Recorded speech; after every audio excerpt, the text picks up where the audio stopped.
Good morning. This is the Weber County Commission meeting on the Tuesday, the 25th day of May, 2021. It's just after 10 o'clock. We're sorry for our tardiness. Our Pledge of Allegiance this morning will be led by Charlie Ewert. Our invocation will be given by Mr. Rick Rover, and I'll have the thought of the day. We'll move to that point. Mr. Ewert. Please stand and repeat the pledge. I pledge allegiance to the flag of the United States of America and to the republic for which it stands, one nation under God, indivisible, with liberty and justice for all.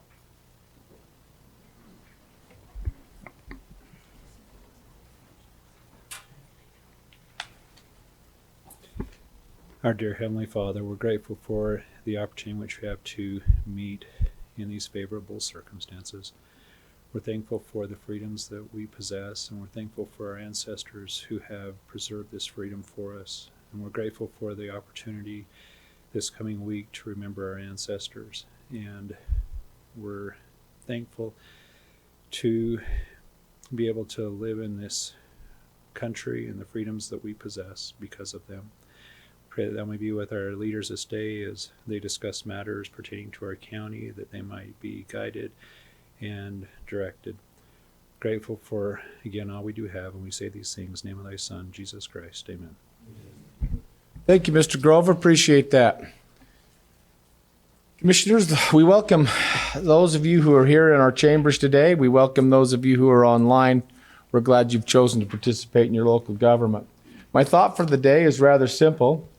2 weeks ago, after our commission meeting last week in the Ogden Eccles Conference Center live, we did what was called a State of the County, similar like a State of the Nation or a State of the Government. But we did it this time participating with all the departments. Every department had a chance to talk about what they did. So normally as the chair, in this case, I would have given that address and it would have gone for however long that would have gone. Instead, what we had people or department heads prepare their own videos, and they're live. You can view those on our website or on YouTube. Just go to Weber County, State of the County, or Weber County 2021, and you'll find that listed from 2 weeks ago there. It was a wonderful experience, May 11th. It was very well received, and what it does is it talks about the different things that Weber County government does, and it's told right out of the mouths of those who do it. Very insightful, very informative, and it'll be projects that'll live for a long, long time. We're really excited about that, so we encourage you to do that. You know, one of the things that we've focused on for the last 3, 4, 5 years is public outreach, is to be transparent. It was reported, and the video confirms it, even our treasurer's office saw 1.9 million hits to our website.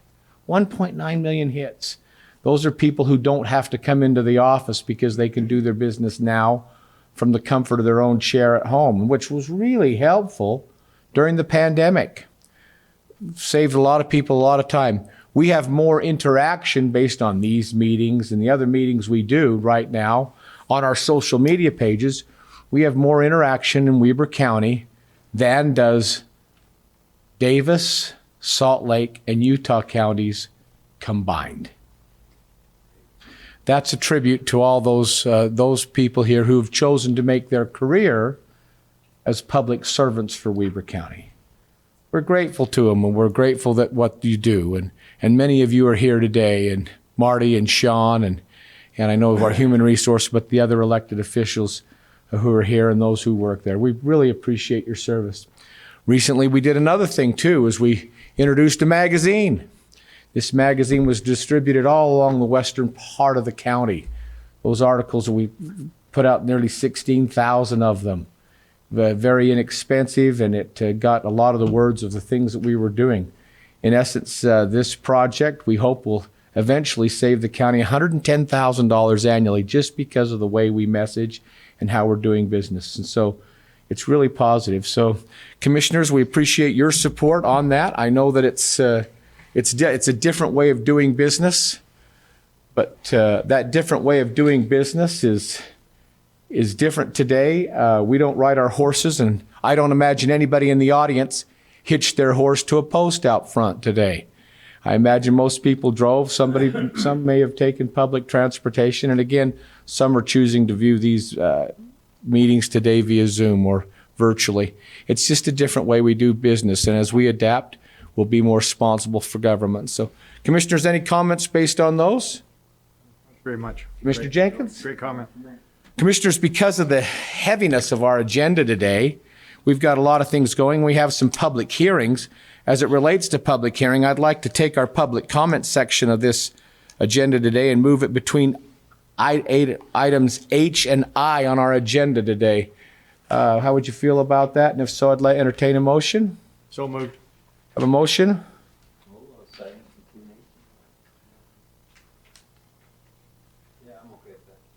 Great. So a motion to second. All in favor? Aye. Aye, great. We'll move those public comments to there.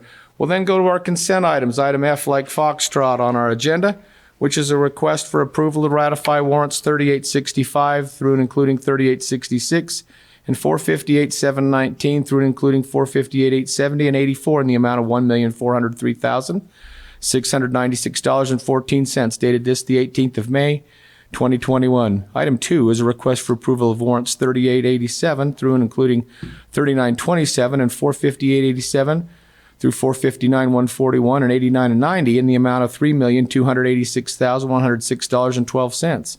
Item 3 is a request for approval of purchase orders in the amount of $1,803,938.41. Item 4 is a request for approval of the minutes regarding the meeting held on May 11th, 2021.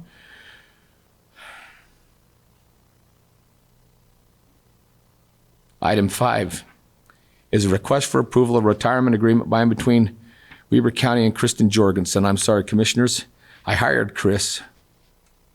She's been a wonderful person out there at the Golden Spike. Ran our box office for years.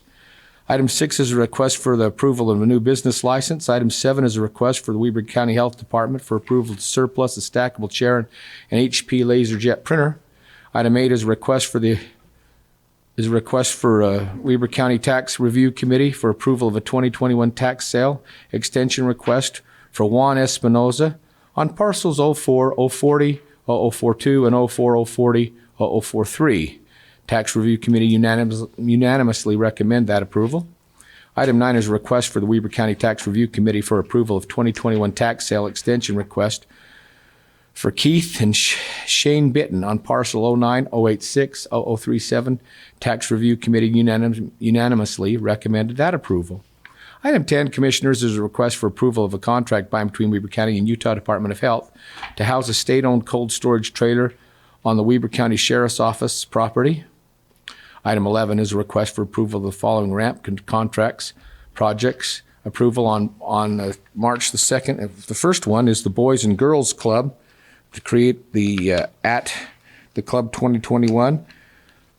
The second one on that is the Onstage Ogden 2021 season. Third one on this, and there's quite a list of them here. Please indulge me as I finish. Ogden Dinosaur Park and Museum, the Education and Technology. The next one is the Ogden Dino Park and Museum for Animatronics. The next one is the Youth Impact, Impacting Arts Program. The next one is the Treehouse Children's Museum, cover to cover. The next one, Treehouse Children's Museum for Planting Seeds. The next one, South Ogden City for the Club Heights Park Phase 2. After that, the Club South Ogden City, the South Ogden Days Entertainment. Following them was Weber State University Foundation for theater screens, and then Weber State University Foundation for the Strings Project. The next 5 are Hooper City. Hooper City, their park benches, historical markers, the pavilion, pickleball and basketball courts, and the playground. Following that's West Haven City regarding their rodeo. The next one is the Project Success Coalition for the festival. The next 2 are Far West City. First one is the Triangular Playground, and the next one are pickleball courts. The next one is the Good Company Theater, the 2021 season. After that, the Trails Foundation of Northern Utah, trail maintenance and building. The next 3 are the Ogden Friends of Acoustic Music. The first one is the Ogden Music Festival 2021. The second one is Dia de los Muertos concert. The next one is the instrument project. The next two are Washington Terrace City. The first one is the horseshoe pits lighting, and then park tree restoration. And then following that, the last one on the list, there's the Mountain Arts and Music Solar System Garden. You've seen many of those things on there, Commissioners. I'll entertain any questions or comments concerning that lengthy list that we have, and many of them are rant project on the consent items. Commissioner Jenkins, I'll go to you first, sir. Thank you. On the warrants, I hate the way they list these because they don't tell you what you want to know. But, so the very first page of the first one, there's two under there listed the standard. And talk about employee life, critical illness, short term. What is the standard? You know, Looking over at our purchasing officer.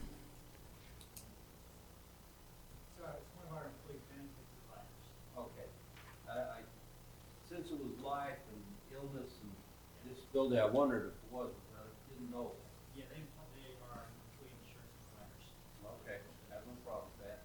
And the other question I had was Creative Times Day School for $149,000.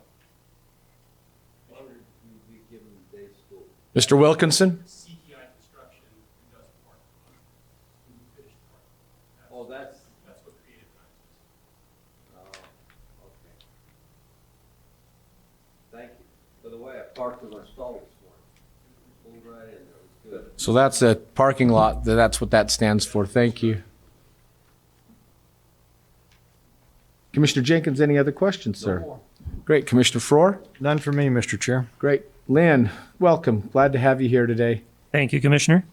The highlights for public awareness. We had 45 purchase orders for 1.8 million. The largest of these, 37% or 659,000 to paramedics for a heavy rescue unit, 24% or 426,000 for a new HR and payroll system, 12% or 222,000 to Golden Spike, repaving the north parking lot, and 10% or 180,000 to roads for chip and tack oil.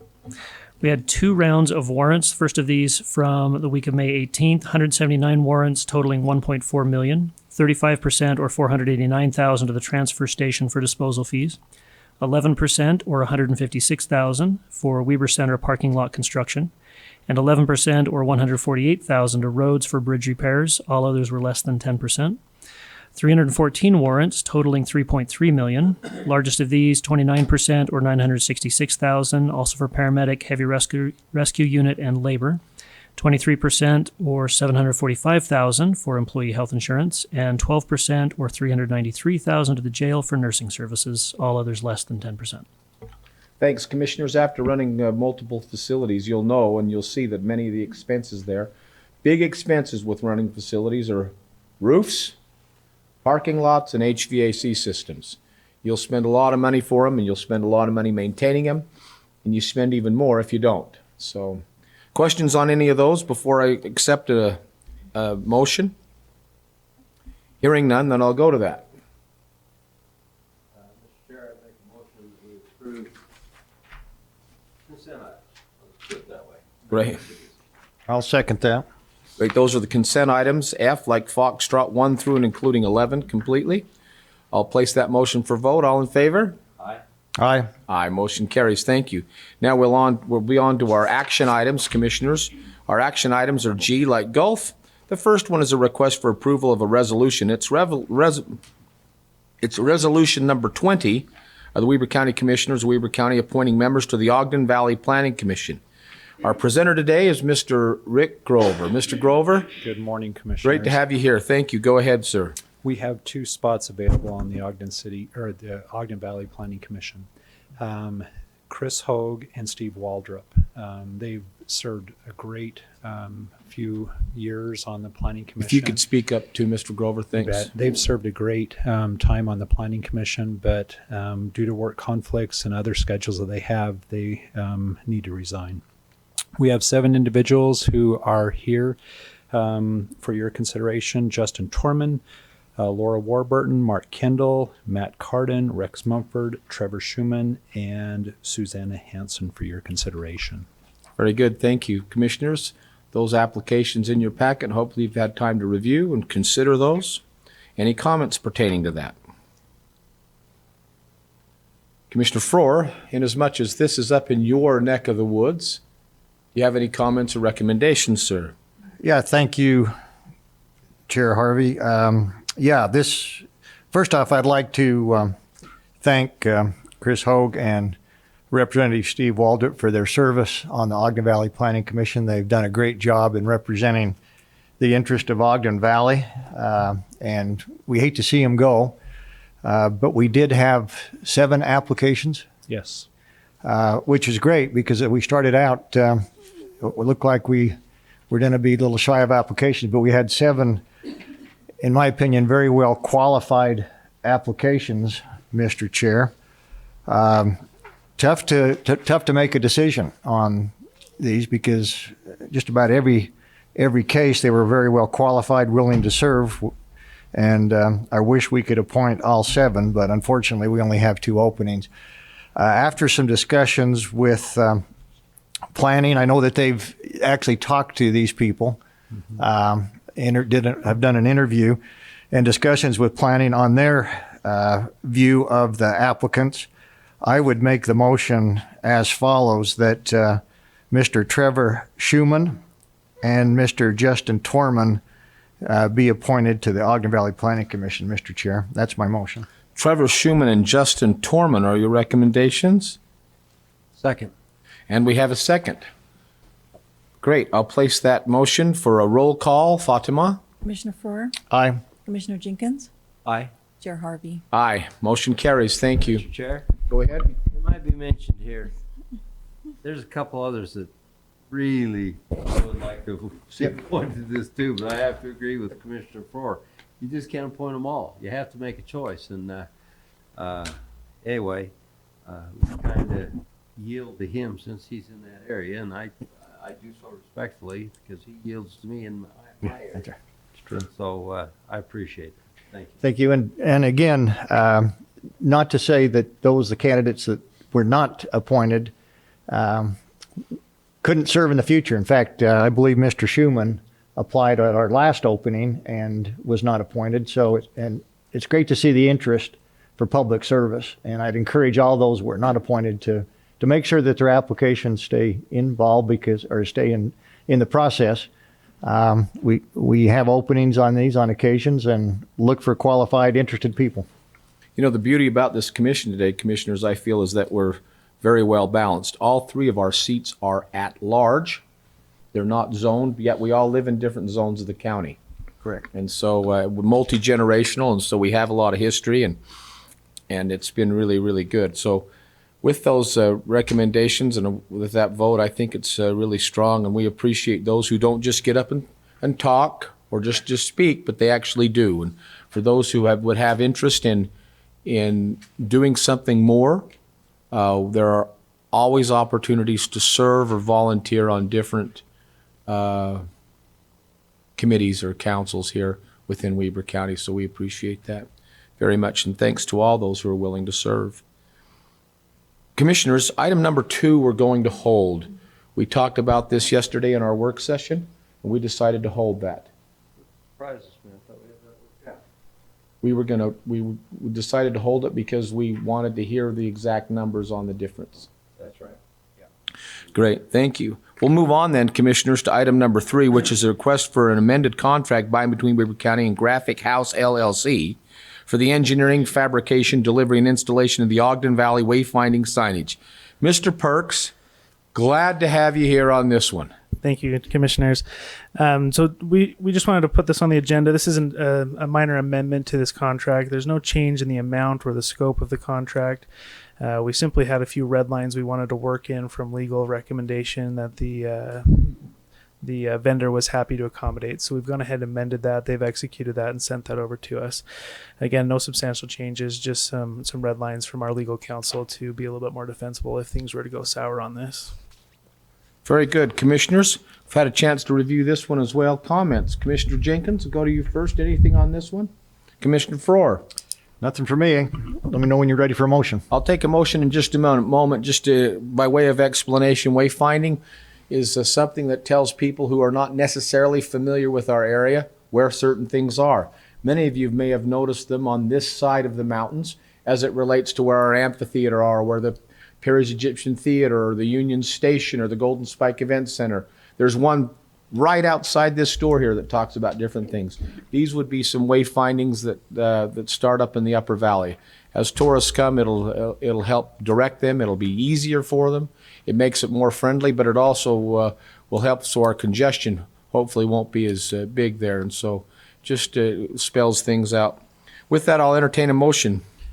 Mr. Chair, with the question first for Mr. Perks, question did come up. So I know that we've been working with the Forest Service on this. Did we work out the issues that we had with them on colors, et cetera, on their property? We did, yes. Okay. Yeah, we did get that resolved. Thank you. I appreciate that work with the Forest Service. I know that was not an easy lift at times. So with that, Mr. Chair, I would move to approve the amended contract by and between Weber County and Graphic House LLC for the engineering, fabrication, delivery, and installation of the Ogden Valley wayfinding signage, Phase 1. We have a motion and a second. I'll place that motion for vote. All in favor? Aye. Aye. Aye. Motion carries. Thank you. Now, Commissioners, we'll move on to item number 4. Mr. Myers, if you'd make your way up here, this is a request for approval of the standard operation and maintenance procedures for the Weber County Emergency Watershed Protection Project, the Little Weber Cutoff Intake, the structure to be operated and maintained by Weber County. Gary Myers, our engineer, go ahead. Good morning, Commissioners. For your morning. approval today, I have for you our operation and maintenance manual for the Little Weber.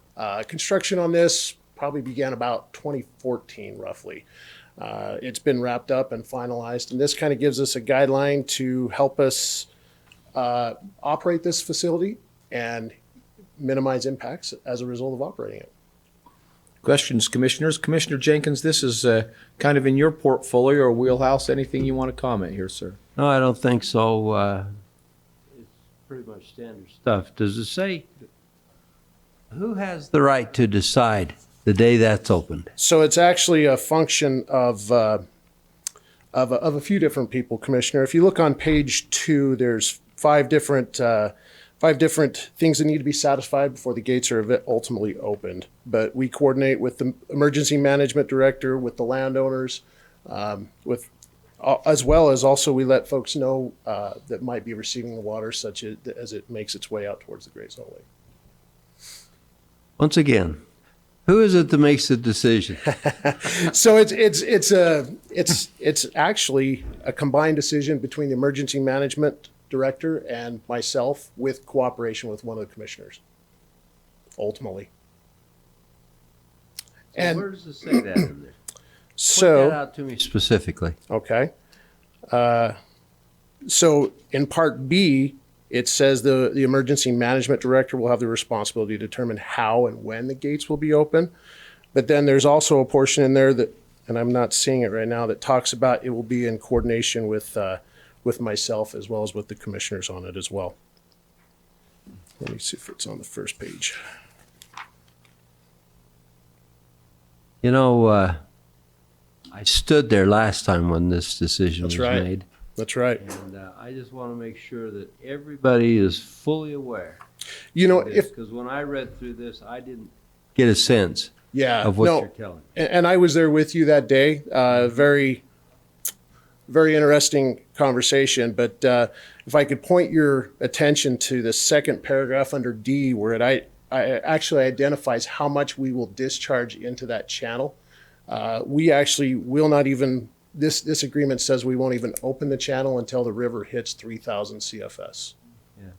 And then it will be opened further once the gauge at the Plain City crossing registers 3,500 CFS. So that helps us kind of identify how much water will even be going into the channel in the event that it is actually opened. All right. So, and if you recall correctly, one of the concerns that was brought up that day you're referencing was, a couple things. Number one, there was no notice, which this agreement actually says we will give landowners 5 to 7 days ahead notice. And then secondly, the amount of water was brought up as a concern as to how much we were discharging into the channel at that point. That's what you say. You'll give them 5 to 7 days notice. Uh-huh. When you have a rainstorm on a top of melting snow, That's right. we have 12 hours notice. That's right. And you're absolutely correct. Sometimes 5 to 7 days is sometimes not accommodated. We can Yeah. accommodate that request. However, during that time, during runoff, during spring water conditions, we're watching and monitoring that fairly closely on a daily basis. So it may not be 5 to 7 days. Interesting. We've seen that last several years ago when that happened. That's right. You're in the middle of the runoff and you get a rainstorm, and rainstorm doubles the runoff, and the dam, especially if the dam happens to be spilling, then there's no control upriver, none. And we got 12 hours. We're at the mercy of the river at that point, right? And at that point, we will have to make a call. Yeah. Is there provisions in there for us to make that call, Let's see. as you see it? Yes. So under Part B, it also says before opening the gates, the emergency management director will work with the county commission and coordinate with downstream property owners as well too. So it's It's interesting for you guys in the audience listening to this. This is a engineer talking to a guy who's not an engineer, and he says, "Yeah, there's provisions in here." And as I read that, I don't see any provisions that says that. It says we should work with them. Well, what does that mean? Work with them?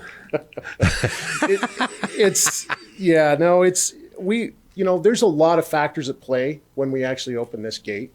And I know. I stood there last time we did it, and it's not a there's a lot of decision people made mad at us when we That's right. opened that gate. That's right. That's right. And it's not something we take lightly because it's their business. It's their livelihood at stake if we open this and they don't have proper warning. Well, I do want the folks to know that we've worked diligently in the last 2 years to make sure the downstream people, they said that we created this diversion and then just dumped the water and really didn't do anything for the downstream people. Well, I don't know if that was true or not, but I'll tell you this much. The county has gone through now to the folks downstream, and we've cleaned their canals. We've given them head gates. We've built a relief, I would call it, where if the water gets so high and it's going to start affecting their property, it spills off to the north and runs out into another area. And so we've done a pretty good job out there of, I believe, I should say that, of satisfying all the property owners' needs. And I think it's time that we're ready for this. So, Well, you say property owners' needs, and it's not just related to the property owners' needs out there. The people who are at top of the mountain, they don't, once their water leaves their property and goes into the gutter and starts to spill, it's still got a long ways to travel before it gets out there. We've virtually taken the hair that's out of the bottom of the bathtub, and so the water can drain out of the tub. And so, people don't worry about it when they're at the top of the tub, but if their house was the one that was flooding, they'd be a lot more concerned about it as opposed to those at the bottom. So, Commissioner Frohr, anything? No, I agree with that. Obviously, unfortunately, this year I don't think we'll have to address a flooding issue, but those years to come, I think we've got a good process in plan here. So Great. I support it. Very good, thank you. Very good. So I'll entertain, if we were done with the discussion, I'll entertain a motion on item number 4. I am ready, Mr. Chair. I'd make a Please. motion that we approve item G4, which is our standard operation and maintenance procedures for the what we call Little Weber cutoff on the lower Weber River. We have a motion I'll second. and a second. I'll place that motion for vote. All in favor? Aye. Aye, motion carries unanimously. Thank you. Thanks, gentlemen. Thank you very much, Mr. Thanks, Myers. Gary. Appreciate that. Ms. Jensen, this is a request, Commissioners, this is a request for approval of a contract by and between Weber County and Express Solutions, Inc. for online bill pay services. We spoke regarding the Treasurer's Office earlier. Ms. Jensen, glad to have you here. Thank you for your part in this. Go ahead with your presentation, please. So kind of to address your opinion this morning about doing business in a new way, this is all part of that. We need a new online payment system for our sewer customers. There's about 300 sewer customers and that are in the unincorporated area, and they need to have the ability to be able to to log in and look at their account online, to be able to make payments, whether they do a one-time payment or set up recurring payments to happen every month, and to also receive emails. And so Scott Park and I have gone through and vetted different companies and looked at, how their services would fill these needs. And we basically came to the conclusion that this express bill pay fit our needs the best. And we kind of based that upon their cost. We felt like their cost was fair and reasonable. We felt like that they filled all the things that we needed. It wasn't more than we needed, and yet it was everything we could foresee needing as well. And then also it was something that we could see growing into, that if other departments needed these services down the road, that we could expand what we've started with this company and expand it into other departments as well. And also we like the fact that they were based from Utah. They're a Utah-based business. They service hundreds of businesses and entities, and some here in Weber County and Davis County, and we've talked to some and found that they're all very happy with the services provided. So we felt like this was our best option for a bill pay and something that will give access to every customer 24/7 instead of only when we're here 9 to 5 or 8 to 5. So that's it. Commissioners, great chance to comment on this. Commissioner Farrar. Yeah, thank you, Mr. Chair. It's great to see the county step up and take advantage of the online services. That's where our world is right now. I remember, Mr. Chair, in the property management business years ago, where people would bring in checks once a month and either hand deliver them. Sometimes they put them in the mail. They'd even come in for a list of properties that may be available for rent. We don't even see that today. Everything's done online, which is easy for them, easy for us. And it's great. And that's where industry is going. That's just one example of where we should be as county government, which is really customer service. So it is, and the I support public, it. the public has required us to be more efficient and streamline our processes so that we can keep our costs down. Exactly right. That's how we keep taxes from going up. And Scott Park, you spoke to taxes. We don't foresee a tax increase for the next 5 years on our general fund based on how we're managing it. So that affirms through our comptroller that we're doing things reasonably. And I'll also comment on our internal audits, that they've all been good and sound. And so I think it's being managed very well. Commissioner Jenkins, anything you'd like to comment on this or I motion? do. I have some questions, Mrs. Jensen. This is expandable, you said? Mm-hmm. Well, just that we could bring in other departments and use the same services.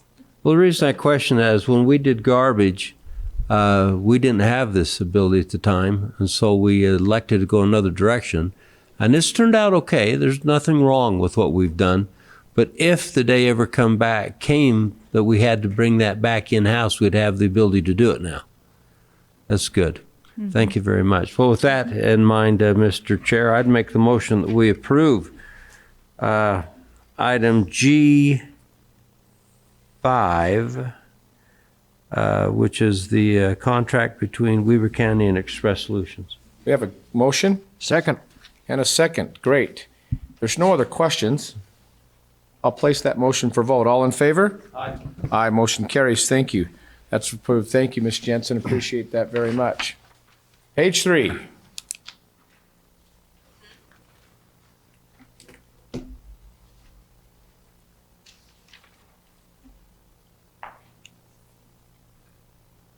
Item number H on our agenda today is our public hearing. This is I'm looking for a request for a motion to adjourn the public meeting and convene a public hearing. So moved, Mr. Chair. Have a motion and a second. All in favor? Aye. Aye. Aye, great. We're now in a public hearing. Great. Now this public hearing, for those of you online who may want to comment or in person, is intended to hear the items listed under item number H. It's specific to those items listed under H. Are those things to discuss planning and zoning only at this time? So the first one, Commissioners, is item number 2, which is a public hearing to consider and take action on a request to amend the Weber County zone map to rezone approximately 5 acres from the CVR1 and CV2 zones to an FR3 zone at approximately 947 East, Highway 39. Our presenter, Charlie Ewert. Go ahead, Mr. Ewert. Thank you, Commissioners. Charlie, do you have anything that you're going to put on the screen for us today on this? I do. In fact, I've started sharing the screen on Zoom. Very good. Just need to switch over. There we go. So as you can see here in this image, we've got two properties here along Highway 39 at the intersection of Old Snow Basin Road. The applicant's property is this property here. It's about a little over 3 acres. And there's an adjacent parcel next door, which is owned by the Snow Basin Company. We have spoken with the Snow Basin entity. We figure if we do a rezone on this particular property here, it would be most consistent in zoning in the area if we also provided the same on the adjacent parcel. We spoke with the owners, and the owners were fine with that proposed modification. Okay. The existing zoning in the property, as you can see, is CVR1. It's the same zone as the property across the street. Under that zone, there's quite a bit of uses that can be allowed. Hotels, you can have condos, you can have condotels, resorts, recreational lodges, among other things. CVR stands for Commercial Valley Recreation Resort. It's one of 2 resort zones in the Ogden Valley planning area. And that's currently the zone. So anything that's allowed in this zone would be entitled for the applicant to ask for. The applicant is asking for a change of that zone to the FR3 zone. FR3 stands for Forest Residential, and the 3 stands for the heaviest intensity of our forest residential zones. Forest residential is intended to be essentially a sister zone to the CVR1 zone. It's intended to be in proximity to resort areas to provide housing for those resort areas. As we look at the different things that can happen in the FR3 zone from the CVR1 zone, primarily you'll see that the FR3 zone is more residential in nature, but there's quite a bit that can happen that's the same. In fact, the site development standards are very similar to each other. In the CVR1 zone, you need a minimum of 7,500 square feet per site, and then every dwelling unit you add over 2 dwelling units requires another 2,000 square feet. So in other words, you need at least 7,500 square feet for your first 2 dwelling units, and then for each additional apartment or house or whatever you add on, you need an additional 2,000 square feet of acreage. That's about the same calculation in the FR3 zone. Across the board, you could get potentially 20 dwelling units per acre in both zones. So moving from the CVR1 zone to the FR3 zone in terms of density, dwelling unit density, there's not a whole lot different. Speaking with the applicant who is in the room today and may want to have share a few words with you, they mentioned that they're only able to get enough sewer connections for 13. And so the CVR1 zone may not be something that they would want to pursue primarily because of sewer connection issues. The other thing to mention is that the proposal that they have provided, the county, it could be done under the current zone now. It could be done as 13 recreational lodges. It could be done as 1 or 2 recreational lodges with another 11 residential homes. The layout of the proposal isn't likely to change whether it be under the CVR1 zone or the FR3 zone. It's the layout that the applicant desires and is likely to be the final layout. It is worth noting that the subdivision of the land, not the use of the land, but the subdivision of the land, is scheduled for preliminary subdivision review on the Planning Commission's meeting tonight. Whether or not the rezone is passed, the applicant plans to move forward with subdividing the land the way that they've proposed. Let me show you the layout that the Planning Commission saw. Now, the applicant has proposed a different layout than this, slightly different. As you look over in here, they've taken away the circle and they've provided a hammerhead turnaround. What that allows them to do is kind of bring these lots away from Highway 39 in this direction and tighten things up a little bit. Some of the primary concerns that I've heard expressed from the community, number one is density, and this is about double the density as what the nearest cul-de-sac subdivision with a cul-de-sac is, which is the cul-de-sac right next door. And so this is about double the density of that particular cul-de-sac, and quite a bit more density than you'll see going up the hill up Old Snow Basin Road. And again, the current zone, I just want to make sure I reiterate, the current zone allows that density, if not more, if there was more sewer capacity. Okay, so Charlie, you're telling us right now the mitigating factor that prevents this from being higher density is not the zoning, it's the sewer. yes. Okay, that's good to understand. Yeah, that's my understanding. Yep. And again, that's in both zones. So even if you didn't do a rezone, there still would be the same. If you didn't do a rezone from the CVR1 to the FR3 zone, the applicant would be required to do a certain amount of commercial in the project. But like I mentioned, a couple of those houses could be lodges.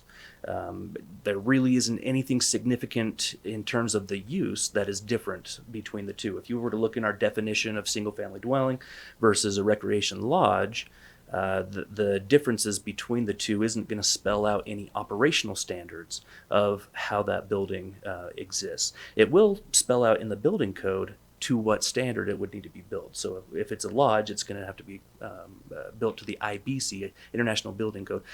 If it's a house, it could be the IRC, International Residential Code. A little bit more relaxed standards for single-family dwellings.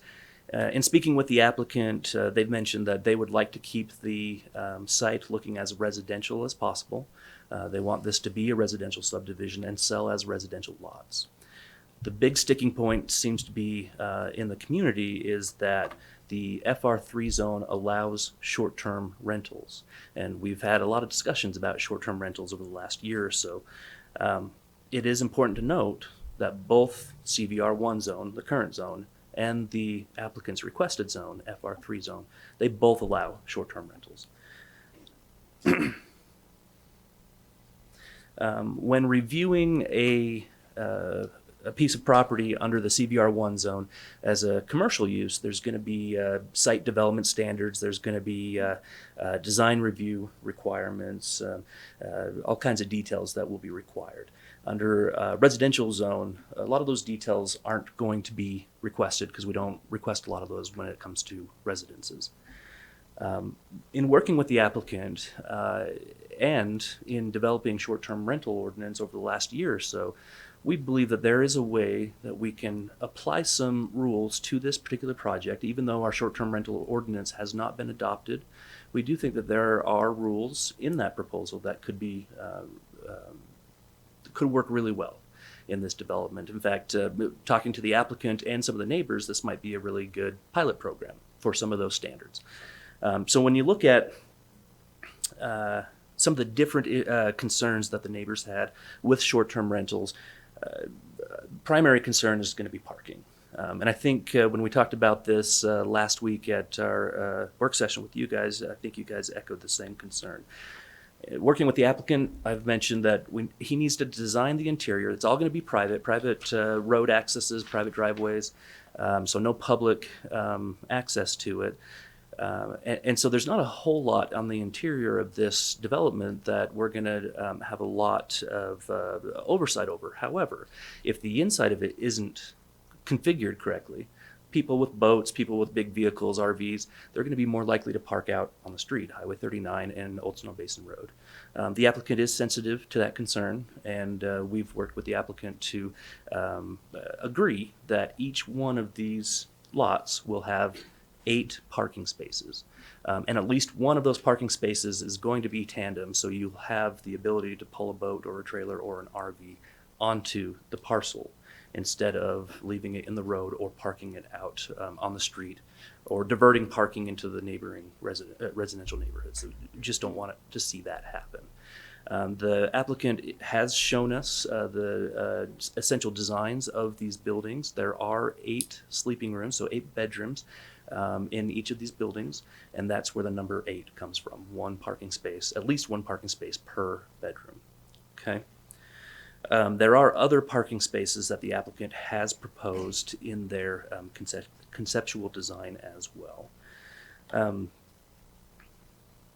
The other big concern with short-term rentals is operations and management.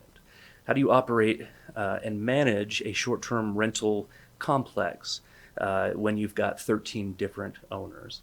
Well, the applicant is okay with our proposed short-term rental ordinance that requires single management or single operations and management. And so the applicant would essentially form an HOA. That HOA would contract a management company, and the standard would be that someone will be on site within 1 hour of a call.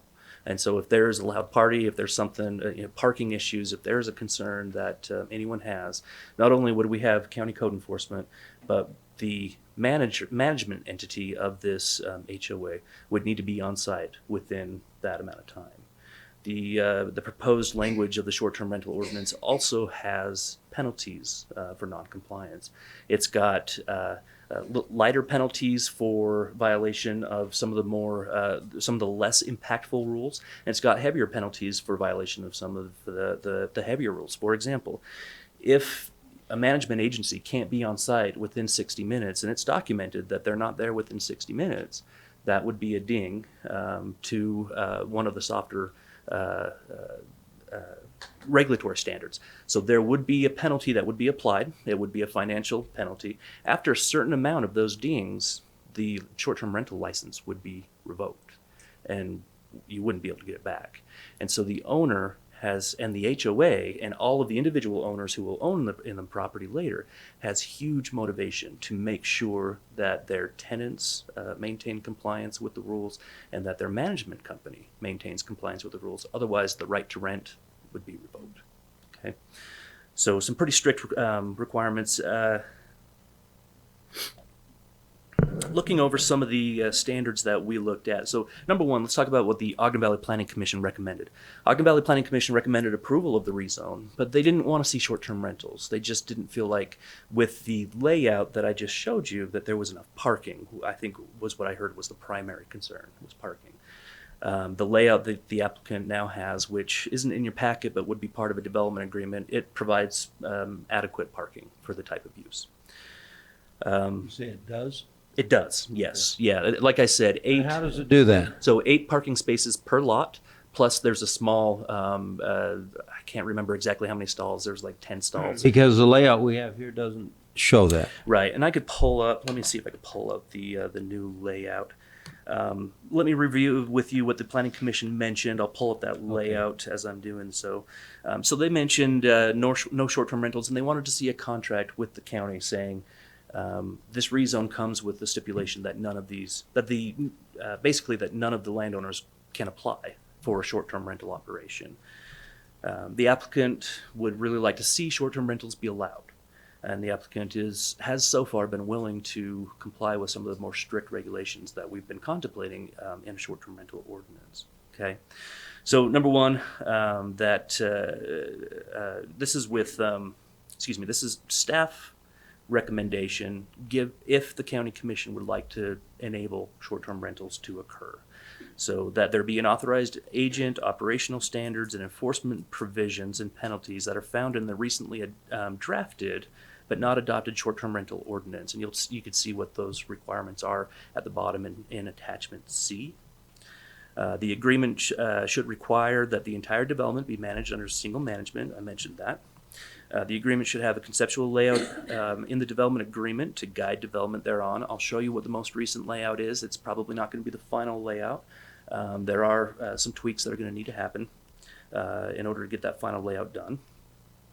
The agreement should have landscape plan that illustrates berming of adjacent residential uses and proposed vegetation and watering methods. So the applicant, in working with the neighboring HOA, has suggested that maybe they can try and hide this, or at least tuck it away from those adjacent homes as much as possible. So providing hills with on the perimeter with vegetation on top of that is what they're essentially proposing. The agreement should provide for the authorization and governance of an alternative access for the proposed private shared drive. So in a little bit later on your agenda, there is a private street ordinance that you'll contemplate and consider. This particular road that would go into this complex wouldn't even be a private street. It would essentially be a shared private lane.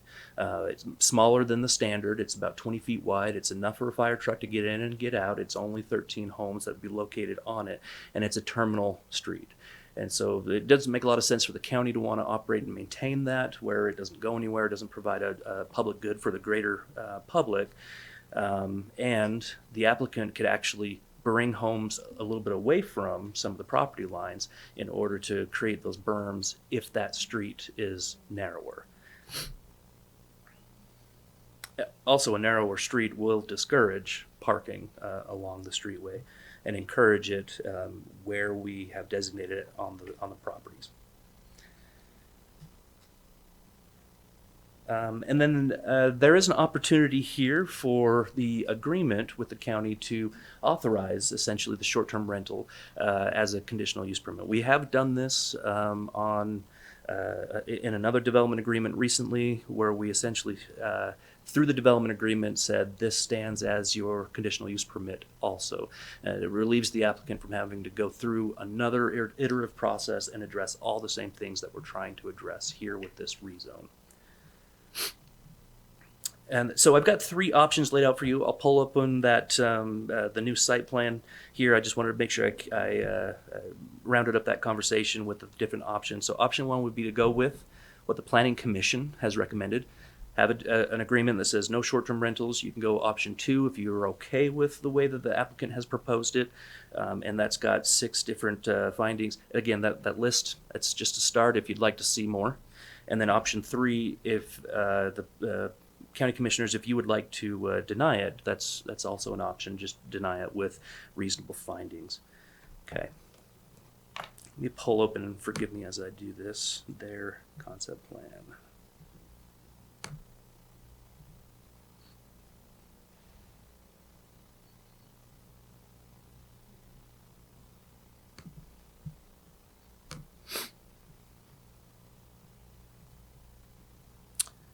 And commissioners, I'm thinking maybe as I'm pulling this open, I've got to grab it online. Is there a conversation or dialogue we can have, or did you want to go into public hearing with each individual item, or did you want to do that in one block at the end of each item? You have a preference, Commissioner? No preference. Your meeting. You run it how you want. Let's hear it in a block. Okay. Would be good. Thank you. If I could stall for a minute and invite the applicant to come up. That's and what I was address with thinking, you. actually, while Perfect. you're looking for that.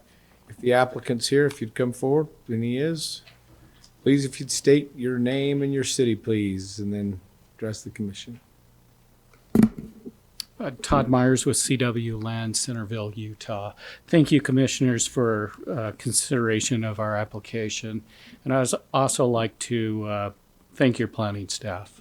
They are very thorough, very professional, and they have definitely made their time available to us as we've had questions. And probably the biggest question came from the work session of last week. There was definitely a strong communication to us that we needed to take a good look at parking.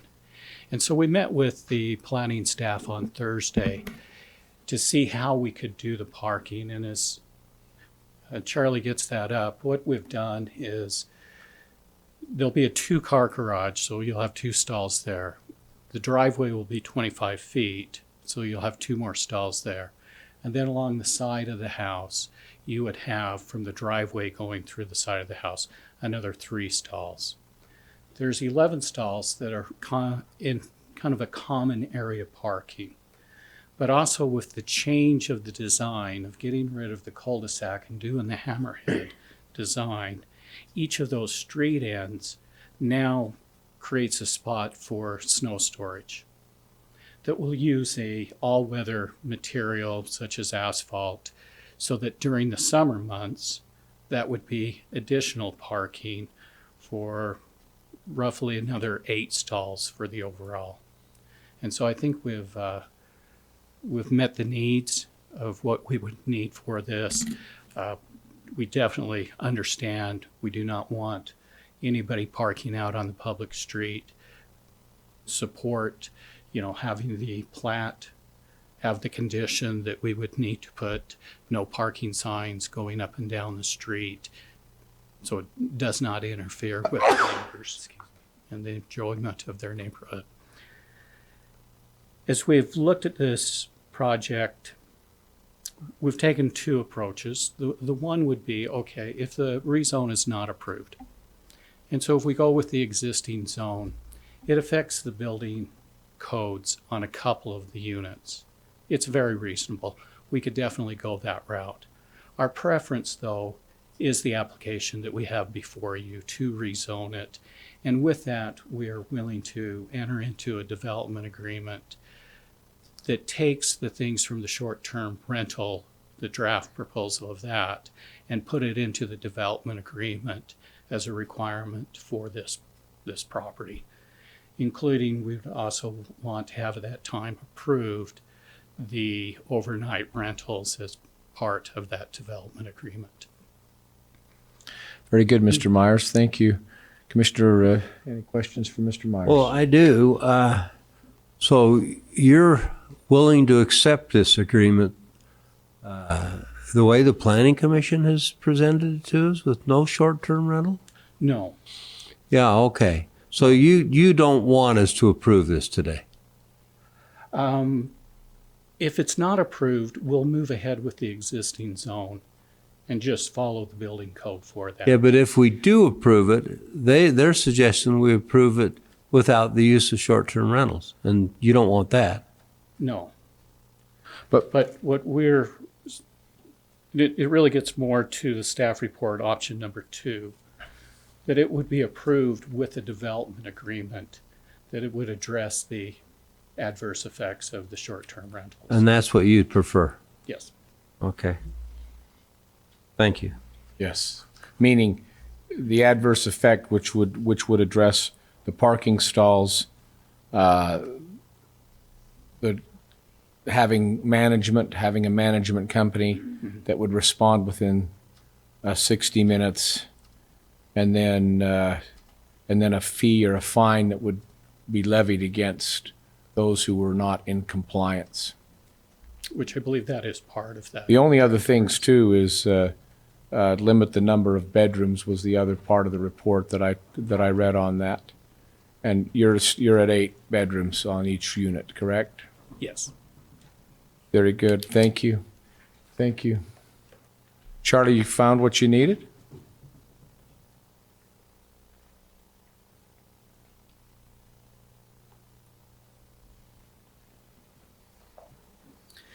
Commissioners, I'm having some technological issues. Todd's going to email that over to me right now, see if we can get that up on the screen for you.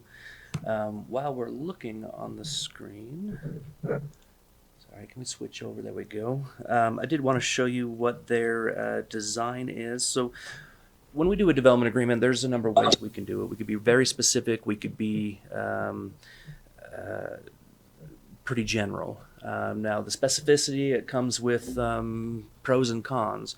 You go very specific, any kind of change that comes in the future, whether it be the county change or the developer making a change, would have to go through a renegotiation process. Usually not too complicated, but it can be unnecessarily. The designs that you see here are the designs that CW Urban are proposing, let me just kind of scroll through here. I believe they are in your staff report, but they give you kind of an example of the visual aesthetics of the buildings. They do match essentially an architectural motif that we do find emerging in the Ogden Valley. You've got floor plans, excuse me, here, and these do show 8 bedrooms in each of these units, and the units will be fairly uniform. They do show 3-car garages. For most, I think a couple of them have 2-car garage, but most of them have 3. Sorry, I got a couple of different people trying to get that graphic sent over to me right now. Okay, and then can we get down to the end? There was some concern that emerged early on from the neighbors that the applicant was going to try and do lockouts. A lockout is essentially you just got a room that's kind of self-sustaining, has the ability to be locked off from the rest of the unit and be rented separate. Both our short-term rental ordinance proposal, as well as the applicant, has suggested that lockouts wouldn't be allowed. Our short-term rental ordinance basically says if you're going to rent the whole house out, it's got to be rented out to one party, essentially, not to multiple different parties, or not subletted out at the same time. Okay. And moment of truth.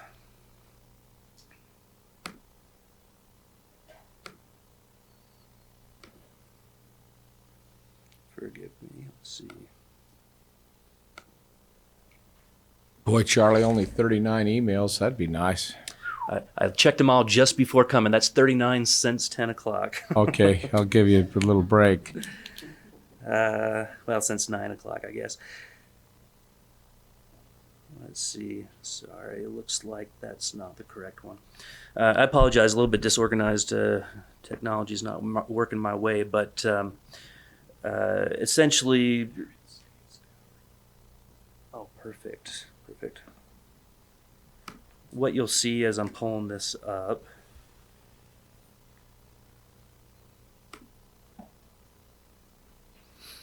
is that, as Mr. Myers mentioned, there are, they've taken the cul-de-sac out. They've got 2 hammerheads that have been in place. By the way, where I'm leading you to on the screen, if it's still on the screen, is the county's project tracking software. Anybody can log into this. You got to create an account that has your email address and a password.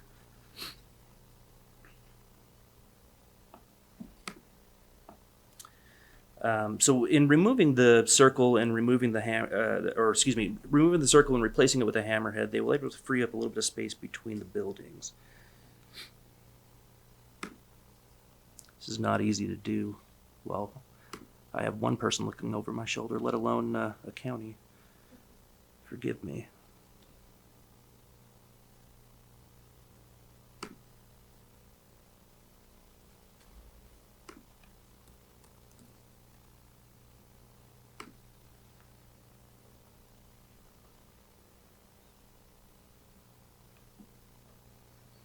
So this project has 2 different files on this website. It's got the Basin subdivision, which is the one that's going to go to the Planning Commission tonight for preliminary approval if the Planning Commission approves it.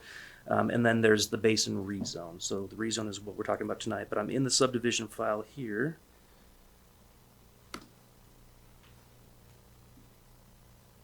And this gives you the revised landscape plan.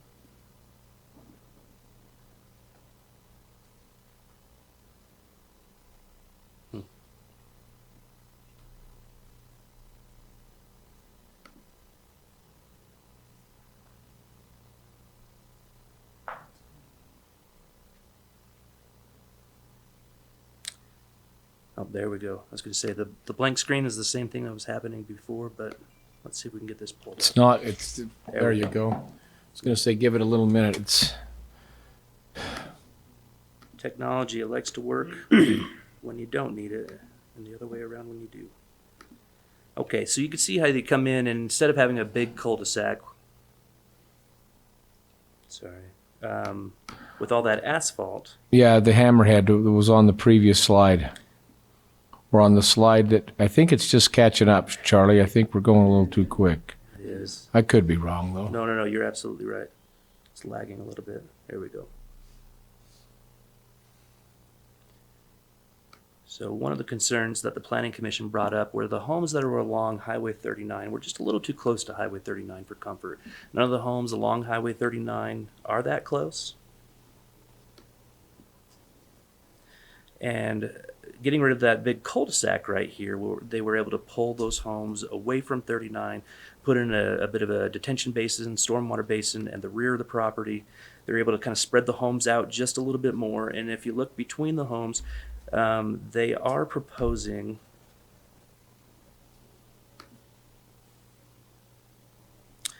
space between the homes that you would be able to fit RV or 2 trailers on there.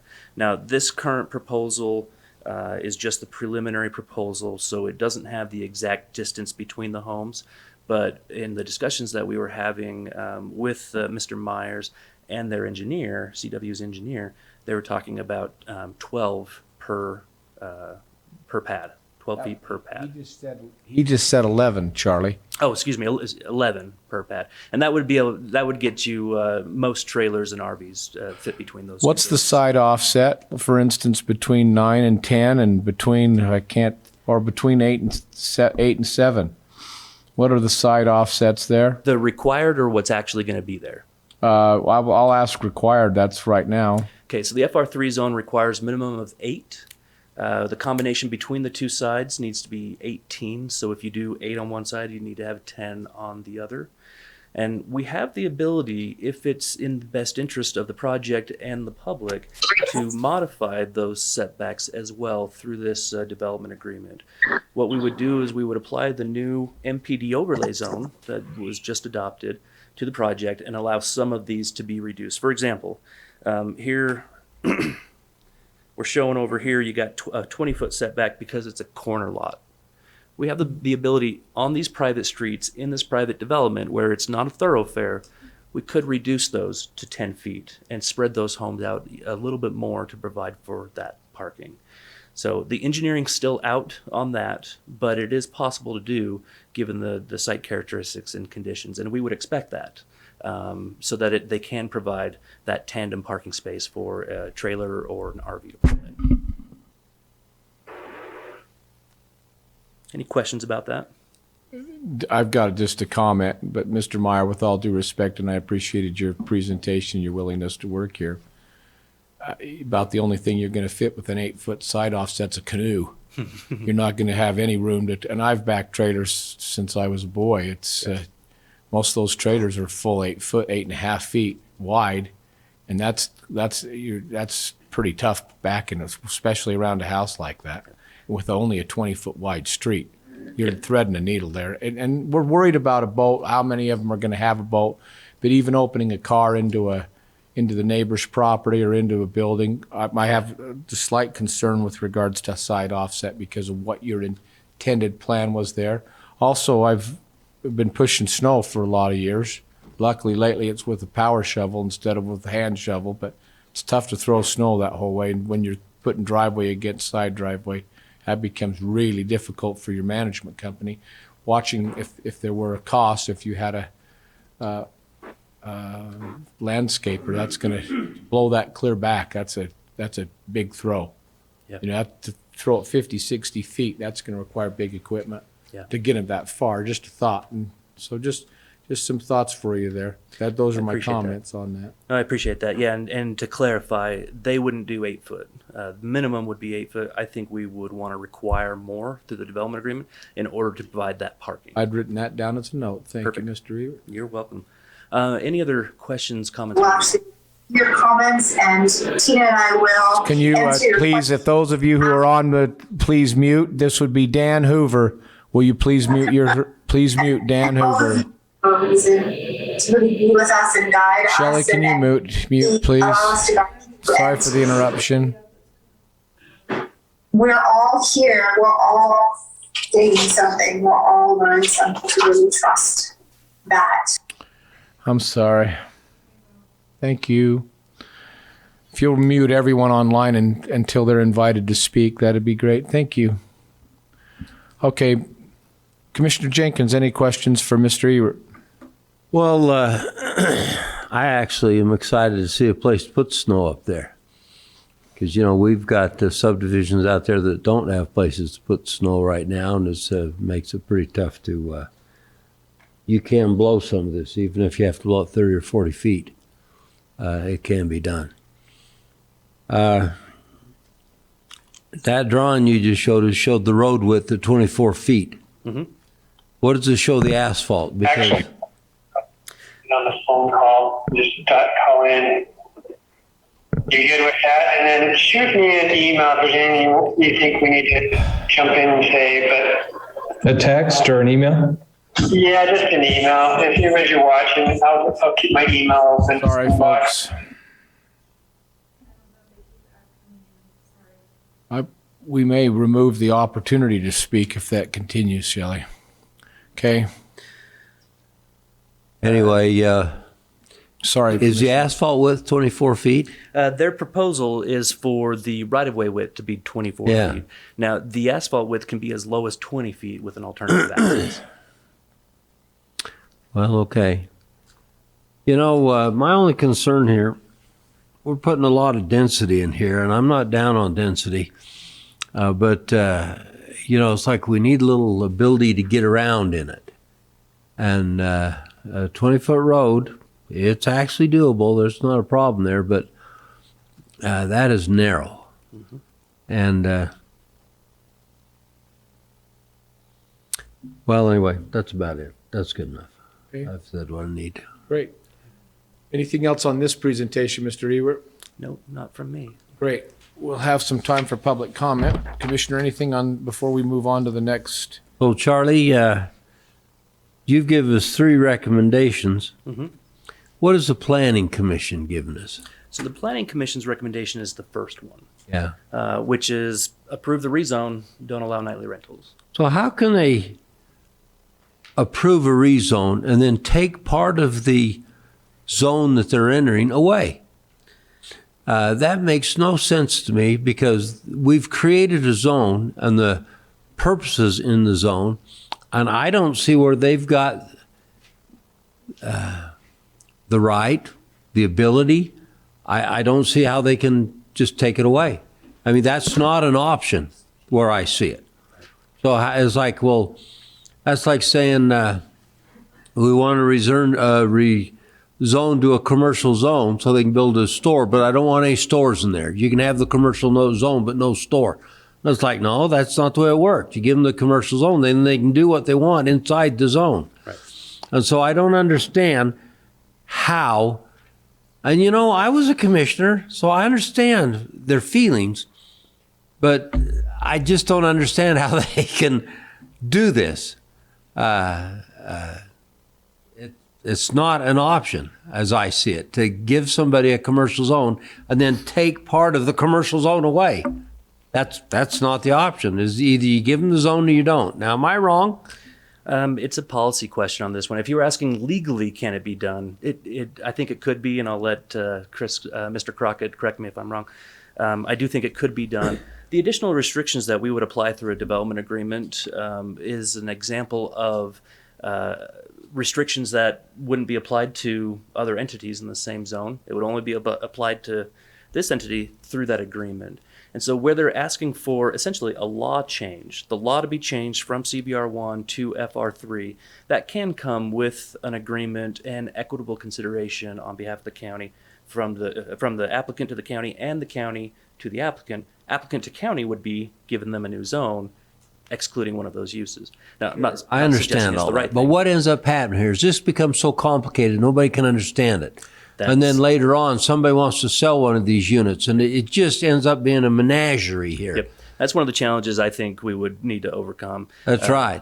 So that's one of the reasons I say, look, if either they get to zone or they don't get to zone. Yeah. And if the Planning Commission has approved this in this zone, then I think we ought to give them everything the zone allows. Mm-hmm.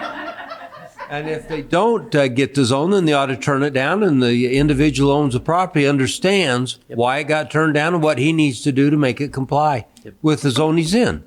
That's right. You know, it's just that simple. And it makes it cleaner, easier to administer. Right. Well, anyway, I'm sorry, Mr. Chair, but that's my feelings on this. No, I understand what you're saying. I understand what you're saying. So, you know, on this particular one,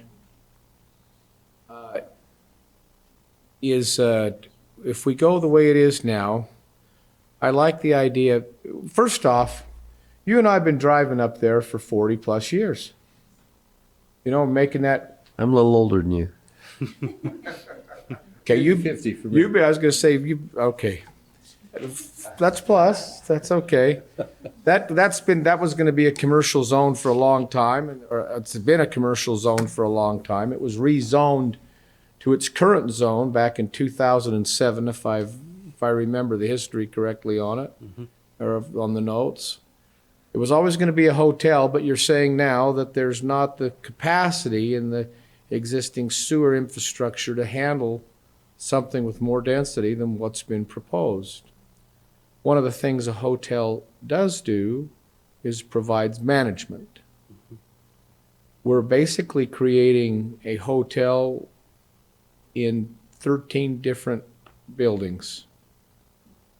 And so management of that type of a philosophical is important to me, but I like the idea for me, I came into this thinking, just leave it as it is, but I like the idea of having some management oversight, and since the developer has openly said, I'm okay with management oversight, I believe one of the options available to us today, Commissioner, is the staff recommendation that it says there are some provisions with this new zone, and I respect very much with what you say. I was on the first presentation, I had a lot of problem. Well, how can we allow this over here when we're doing the same zoning over here, and yet that's not right to me. That's a problem for me. But we've got now a willing applicant who I think in good faith, my big thing goes back to parking. And making sure people do not park in that 20 feet or out on the road. You've kept the architecture of them looks great to me, looks fine. And I think with regards to regulating the short-term rentals and management, since you've agreed to that, and enough parking around there. My only other issue, the on-site management's an issue, but my only other issue right now is the side offset, as what was shown. But also, as you mentioned, Commissioner, would be the front offset to make sure that the front of the garage door is at least 24 feet off the road, because those of us who drive trucks know that you need at least 24 feet. If you drive any kind of a truck, you're going to need probably 24 feet. I don't mean to disparage trucks that aren't 24 feet. Those trucks don't usually pull anything. So I'm not offended. I don't have a truck, so it's all right. That's okay. So, and also maybe some sort of an apron on that third drive. I wouldn't be opposed to 3-car wide coming out there, which gave you the 8, but I don't know what that does to your design, coming all the way up the side on the thing. But that's it. We've decided, and if it's okay with you, again, Commissioner, we'll have the hearing all at once, and so we can hear the comments all together. So if there's nothing else on that, let's move on. Charlie, I'd like you to now move to item 3 on item H3.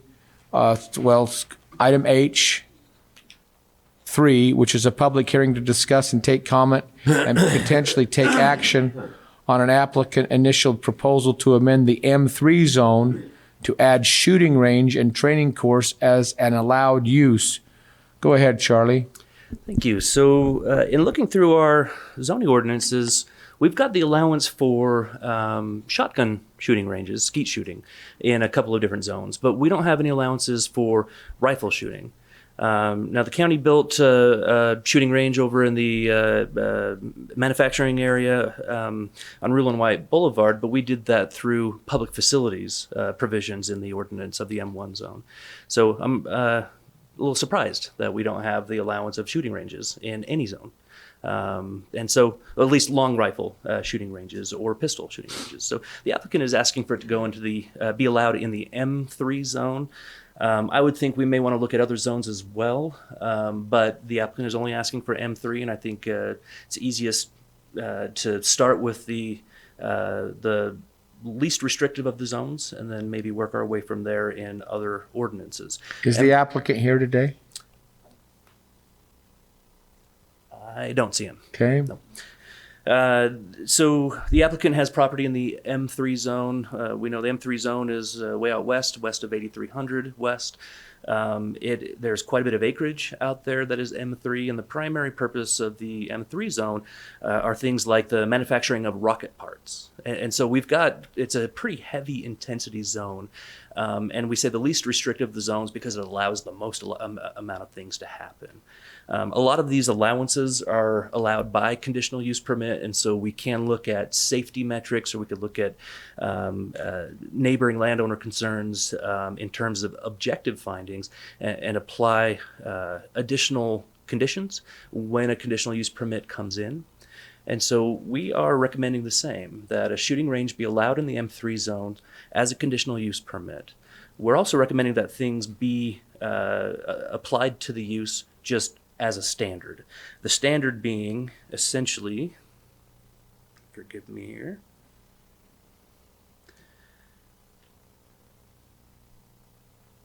get you, there we go. Standard being primarily that there would be a containment system for errant bullets.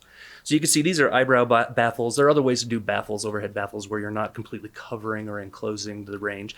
But essentially where you are sitting as the shooter or standing as a shooter, the only thing you can see downrange, go to another view, this is the shooter position with the baffle right overhead. As you look downrange, the only thing you can see is either the baffles, the target area, or the berms on the sides, or the berms at the back. That will contain errant bullets. The baffles, the ground, and the berms should be made of a material that can't create ricochet. That way, we have a pretty sure guarantee that all of the bullets will stay. You said can't create ricochet. That's, I think you mean to say, if a ricochet happens, that it's controlled and it goes into the surface. Yes, that's true. Yeah, because some of those baffles can actually be a hard surface metal that will then that are angled in a way where the bullet will then ricochet down into the back berm or the ground. Yep. So that's exactly right. Thank you for the. I just want to be clear. I appreciate that. I don't want to be obstructive in something like this, but I'd also want to be safe. Yeah. And errant bullets, I love being able to shoot. I don't like errant bullets. Yeah, it's the scariest part for sure. Some of the other concerns about this use is environmental. When you have a shooting range that's been in existence for years, you've got a lot of heavy metals that are dropped into the ground there. All of these, that particular kind of concern can be addressed with proper drainage, proper site cleanup on a regular basis. And so I think all of the detrimental effects of a shooting range, especially on the M3 zone, can be addressed. When we discussed this with the Planning Commission, excuse me, this is essentially what we saw as the potential new language underlined here. So shooting range or training course, indoor or outdoor, the facility shall provide designated shooting positions for which ballistic backstops are designed. No shooting is allowed except in these designated shooting positions. All sides downrange of the shooting position shall have a non-ricochet ballistic backstop, including overhead and on the ground or floor, capable of containing all errant bullets. For an outdoor range, the overhead backstop may be a series of baffles. Approval shall be subject to the requirements and conditions of the local fire authority. Planning Commission asked us to add another line onto there, which is that the operator of the shooting range be there while shooting is taking place. Or a representative. That's right. That's right. And that actually, the rewording that I put in there was employee. So, am I missing the word? I don't see baffle anywhere on that. Oh. Overhead. So just ballistic backstop. I said including overhead and on the ground. Okay. Doing a little bit of research on this, I found that you can put a shooting range in your house if you design the walls and the baffles. I have a couple of friends who have them in their basements of their businesses. Yep. Yeah. So the other thing to think about as you're looking at this and why it's so many pages when you're considering just that text right there is that one thing that we are recommending just as a part of cleanup, all right, let me get back up here, is to take all of the manufacturing zones, just like we did with the commercial zones and more recently the agricultural zones, and take them out of their individual chapters and combine them into one. So our intention isn't to change how these zones are applied, just make it easier to use and read. So, and here is the use table and what that could look like. Commissioner Jenkins, this is squarely in your portfolio as it relates to what's going on here. Kind of bleeds over, but what comments do you have here on this one?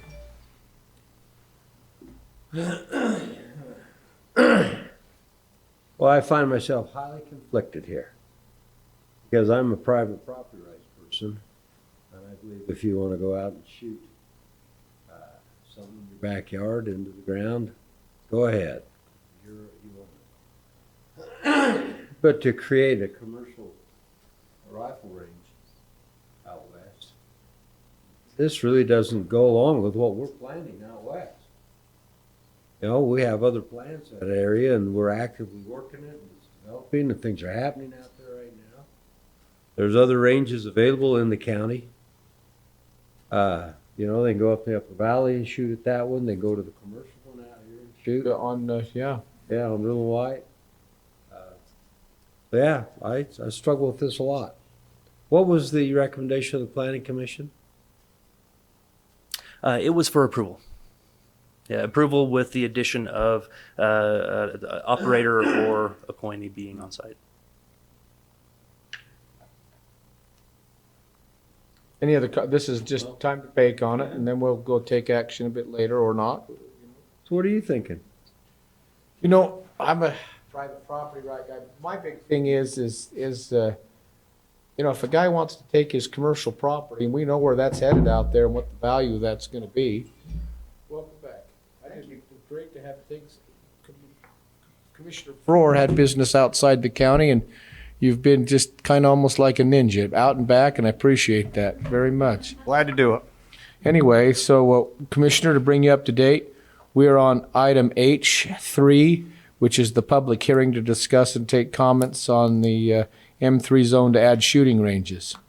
Thank you. And so, anyway, errant bullets bother me. Guys that they're unfortunately, there's some guys that have done that their whole life. There's still some that get away, you know, and so I like the idea of a little more. I've seen what we've done out at our shooting range. I'm very comfortable. We're 100% containment out there. And so I'd like, when you do this in a controlled environment, I think it's safer and it prevents accidents. And there's a couple of families we could go to that accidents have been catastrophic for them. So I'm mindful of that. That hasn't ever left my mind.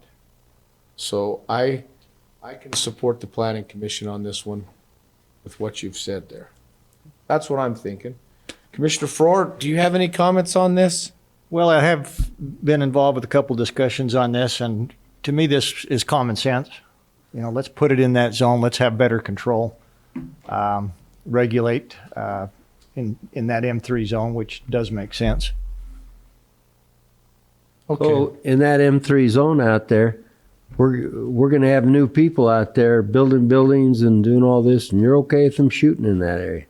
Well, I'm assuming there'll be some type of agreement in terms of what the structure would look like, et cetera, correct? So the proposal from the applicant was that it'll be an outdoor range, but there will need to be berms that go around it, and we did talk about a bullet containment system. Okay. Well, I think the devil's in the details on that, Commissioner, in terms of the safety. Great. Any other comments on this before we move to the next item? We'll have a chance to talk again. Let's move on to item number 4, which is a public hearing to discuss, take comment, and potentially take action on a county-initiated proposal to amend the subdivision ordinance to better address culinary and secondary water provisions. Charlie Ebert. Thank you. So, Commissioners, this has been 3 years in the making. And I was hoping when we first embarked on this that it would be 6 months in the making, and even then I wish it was less than that. We took a little bit of time during COVID to try and really target the trouble spots that we were having with the culinary and secondary water ordinance that we currently have on the books, as well as consider all of the different viewpoints of the different stakeholders. We've had a lot of conversations with different water entities, both secondary and culinary, learning what their constraints are, the standards at which they operate, and no two are the same. They all have something different. And so going with an ordinance or creating an ordinance that not only applies to a developer to provide culinary and secondary water in certain ways, and making it say that those certain ways need to be in compliance with whatever water, secondary and culinary water entity is in the area, but also having an ordinance that brings the expectations of water entities into some common path. I think is a really good idea, because what that will do in the future is it's going to create consistency in the creation of water infrastructure, so that even if you have brand new water companies being created, you're going to see a lot more consistency across the board. If there were ever a catastrophic failure in a culinary water system, having some consistency across the board is going to make it a lot easier to retrofit and bring online with one of the neighboring systems, if possible or if needed at the time. And so I think it's a really good idea. I think the way that we've gone with both the secondary and the culinary water in this is going to help the public in the future in getting its access to culinary water. Now, the primary objective here was to protect the culinary water resources of the county. Secondary water was an incidental discussion point. We started the dialogue because of culinary issues. We've got a number of culinary water entities that are giving will serve letters to developers on the condition that they don't use any of the culinary water outside. How to govern that has been a really big challenge because the county, we're not in the culinary water business. And so being there as the authority approving development has been a really big challenge with all of the different diversity and variety of water regulations that exist between the different entities. So secondary water became an issue, and so much so that Hooper Irrigation submitted an application to change the code to talk about how secondary water should and can be provided. And that's what led us to essentially the culmination of talking about both culinary and secondary in the same section of code. Essentially, the new proposal says you got to connect if you're within a certain distance, and that distance is 50 feet per lot in the subdivision. So if you're within 50 feet per lot of an existing culinary system, you've got to connect to that culinary system. Same standard for secondary systems.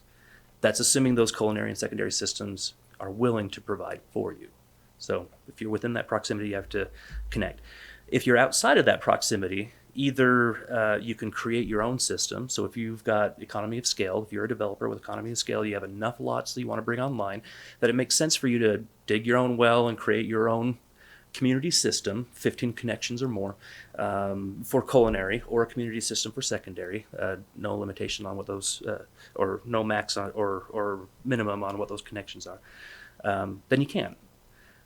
If you are creating your own entity, but you're within the proposed expansion area of an existing entity, you have to create that entity, in essence, according to the standards of that existing entity, so that they can expand to you and connect and pick up your project. So the intention is not to create a whole bunch of small private companies in perpetuity. It's to create private companies that then a larger company that's already there can expand, connect, have an efficient connection, and consolidate resources.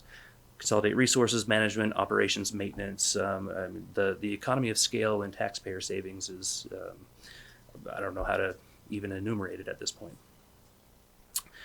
If you are outside of an expansion area of an existing water company, at that point, you would just need to comply with whatever the requirements are of state code to set up your culinary water authority and your secondary water company.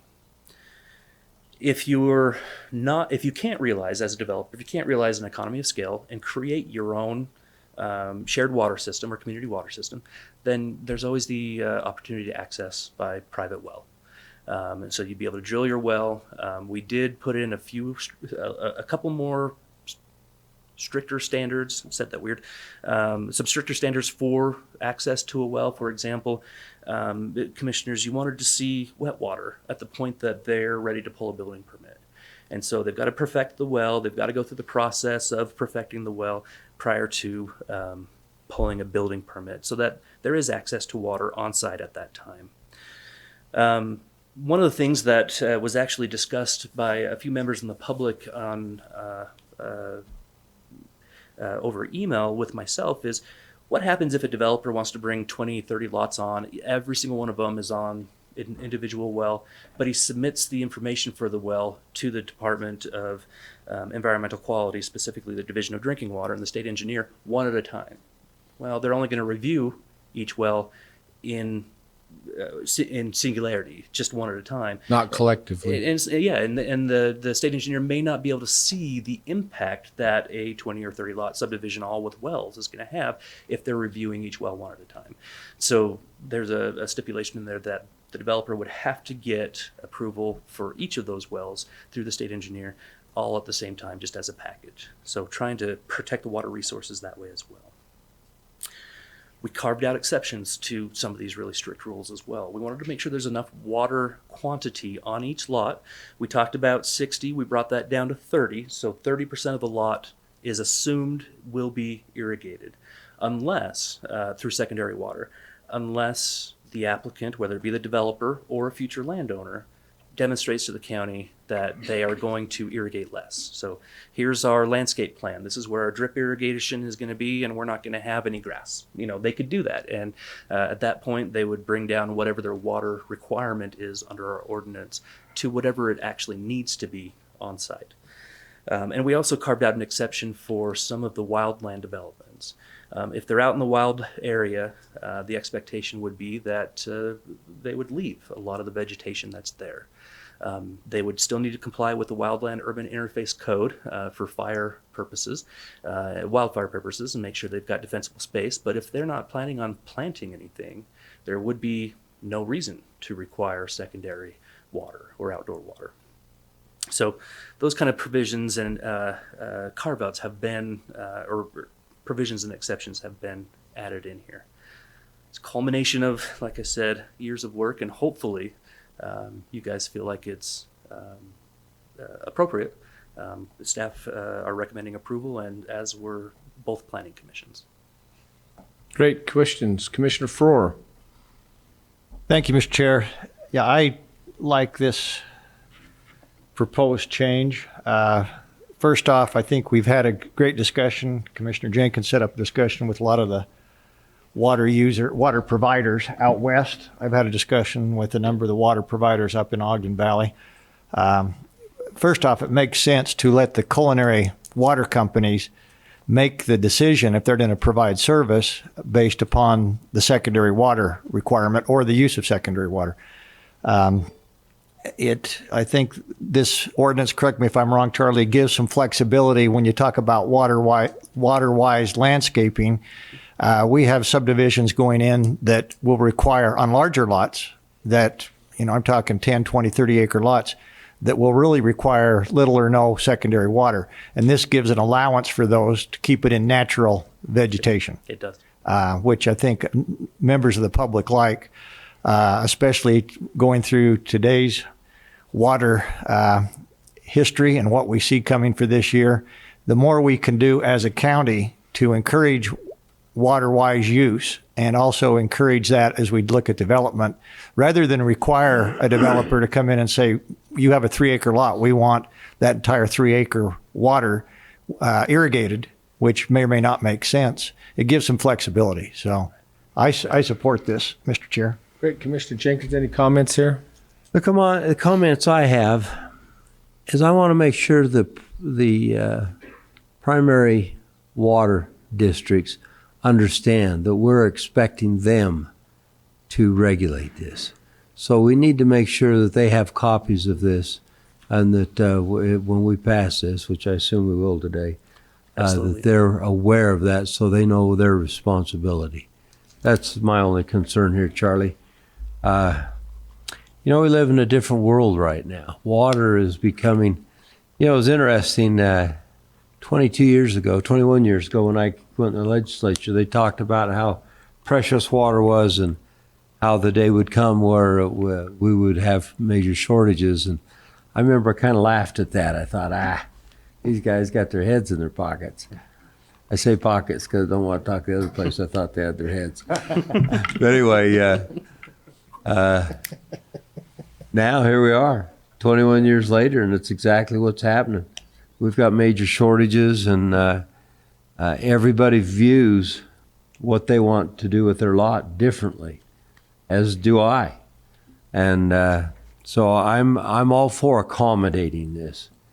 I just don't want to be in a position where we're at before, where we had individuals come in here and said, look, we were sold this and we were shorted that and we didn't know it. I want to make sure that they understand what the developer expects their lot to be like when it's done. Great comments. Thank you.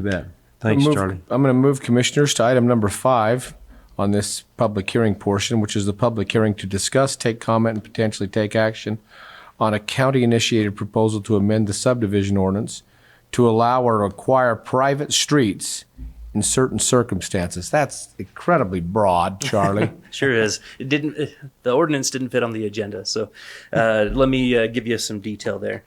So we've got a project in the Ogden Valley right now that the plan for the project has always been for it to be on private streets. The developer wasn't aware when they proposed the project that the county doesn't allow private streets unless you're in a master plan development.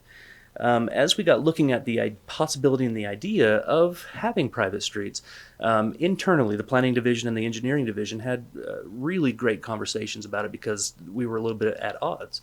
For example, in the engineering division, there's a little bit of sentiment that the more linear mile of street that we have, especially if they're too narrow or across potential landslide areas, the higher risk that the county has in terms of operations and maintenance of those streets.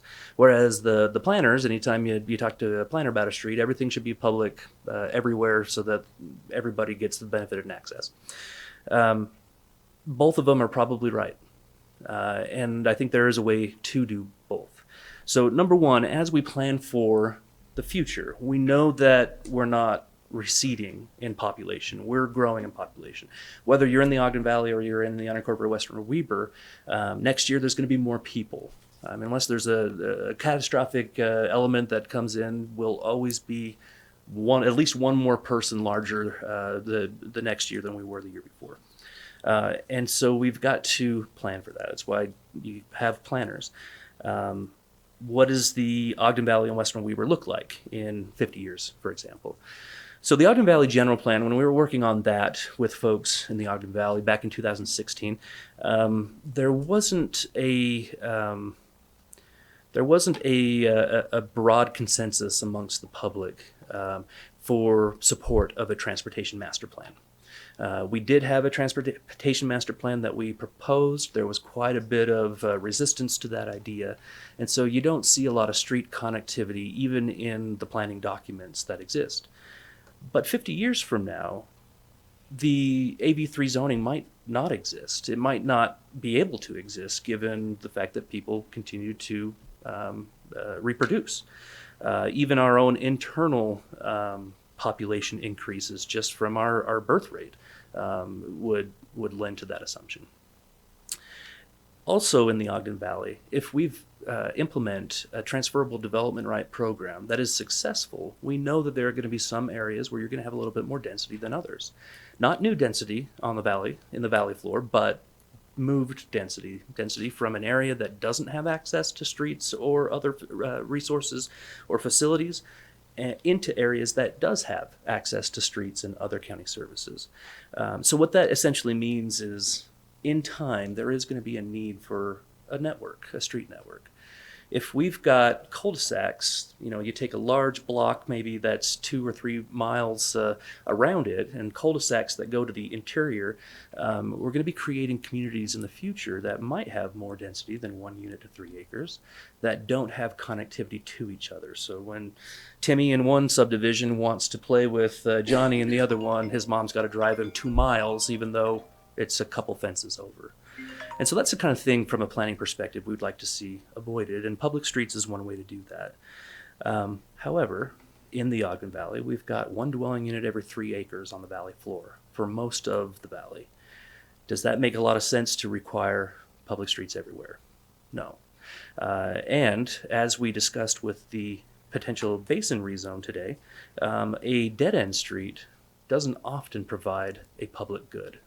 More than often, or more often than not, provides just a good for those who are located on it. Unless there's a pedestrian access way at the end of the cul-de-sac, or that dead-end street provides access to public land somewhere up that street, the benefit of that street is for those who live along that street.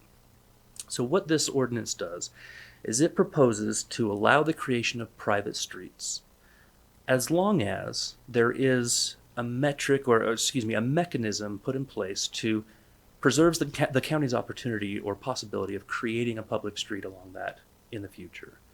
So what it does is essentially it does exactly what our current code does now, where it says you've got to dedicate that space to the county as a potential public street in the future. But today, the operations, the installation, the maintenance can be used as a private street, where we'll let you put a gate up, we'll let you restrict access, you can put no trespassing signs, all kinds of stuff. The only thing the county would have associated with that private street is fee to the ground for possible connections. Now, imagine that happening 50 years down the road. The county finds that we've got full build out around this particular street, and it never connected, and there was never a need to connect it. At that point, the landowners would be able to come into the county and say, hey, do you still need this street? Because if you don't, we'd like you to transfer it into our name.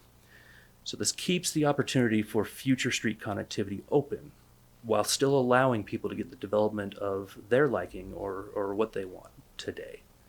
So that's essentially what's being proposed here. Any questions or comments about that? Commissioners, comments or questions on item number 5? Yeah, Mr. Chair. Please. Question. So, I like the idea of private streets. I've lived on a private street for a number of years. I like the idea that it's up to the individuals using that street to pay for it, to plow it, to maintain it, takes the burden off the taxpayers.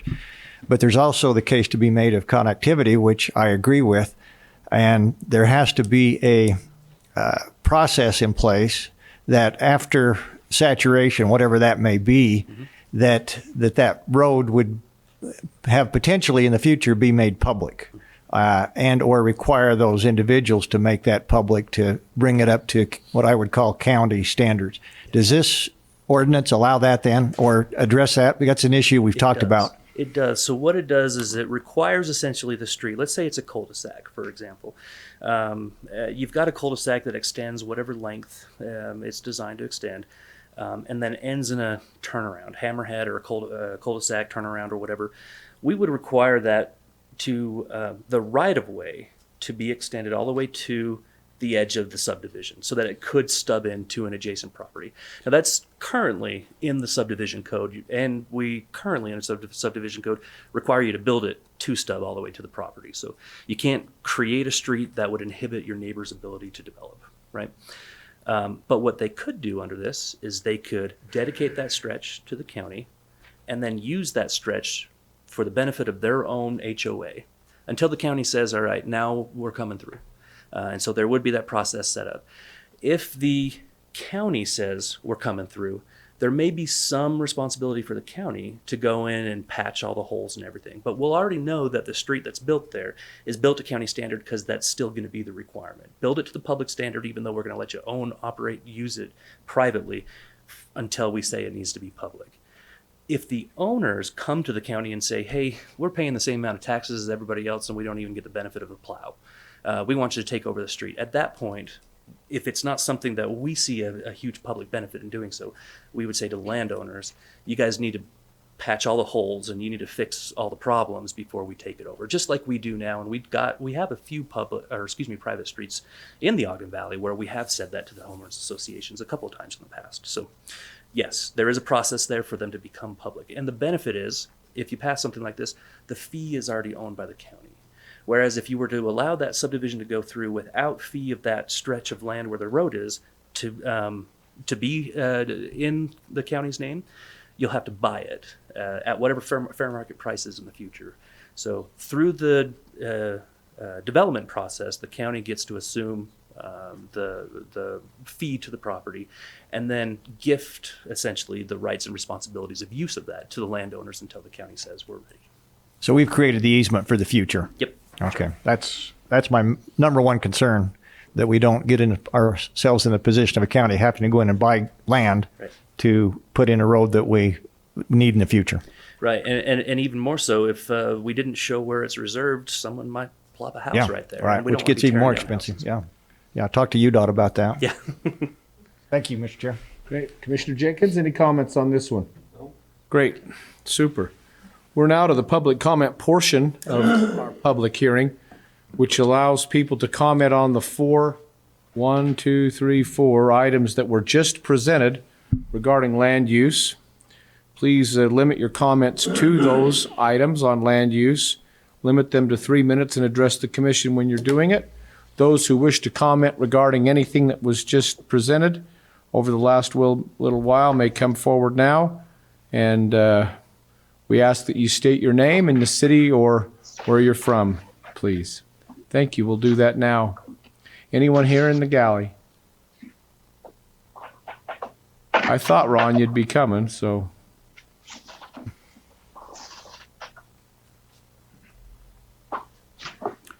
Good morning. I think it's almost afternoon right Yeah, go ahead, Ron. now. Comment on H. Introduce yourself and where you live, please. Ron Gleason, unincorporated, Weber County, Eden. Thank you. On the public versus private road, one other thing I think which should be considered is recreation uses. Up in the Upper Valley, more and more people are on bicycles and other forms of transportation. And we like to have roads go on, and we're trying to find alternatives to the state roads or the busy roads. So the ability to have access to roads to ride, even sometime if it's a cul-de-sac, to add some mileage or add some vertical feet and all that, we take advantage of. Specifically, I know you had a discussion about Legacy Ranch and a private versus public road. When that road goes in, if it's public, I'll guarantee you many of us will use that road to ride our bicycles on instead of Old Snow Basin Road because of the shape of Old Snow Basin Road and the amount of traffic on it. So I think it's another consideration to think about of your private versus public roads. Thank you. Thank you, Ron. Great. Anyone online, Shelley? Ms. Menzies, go ahead, please.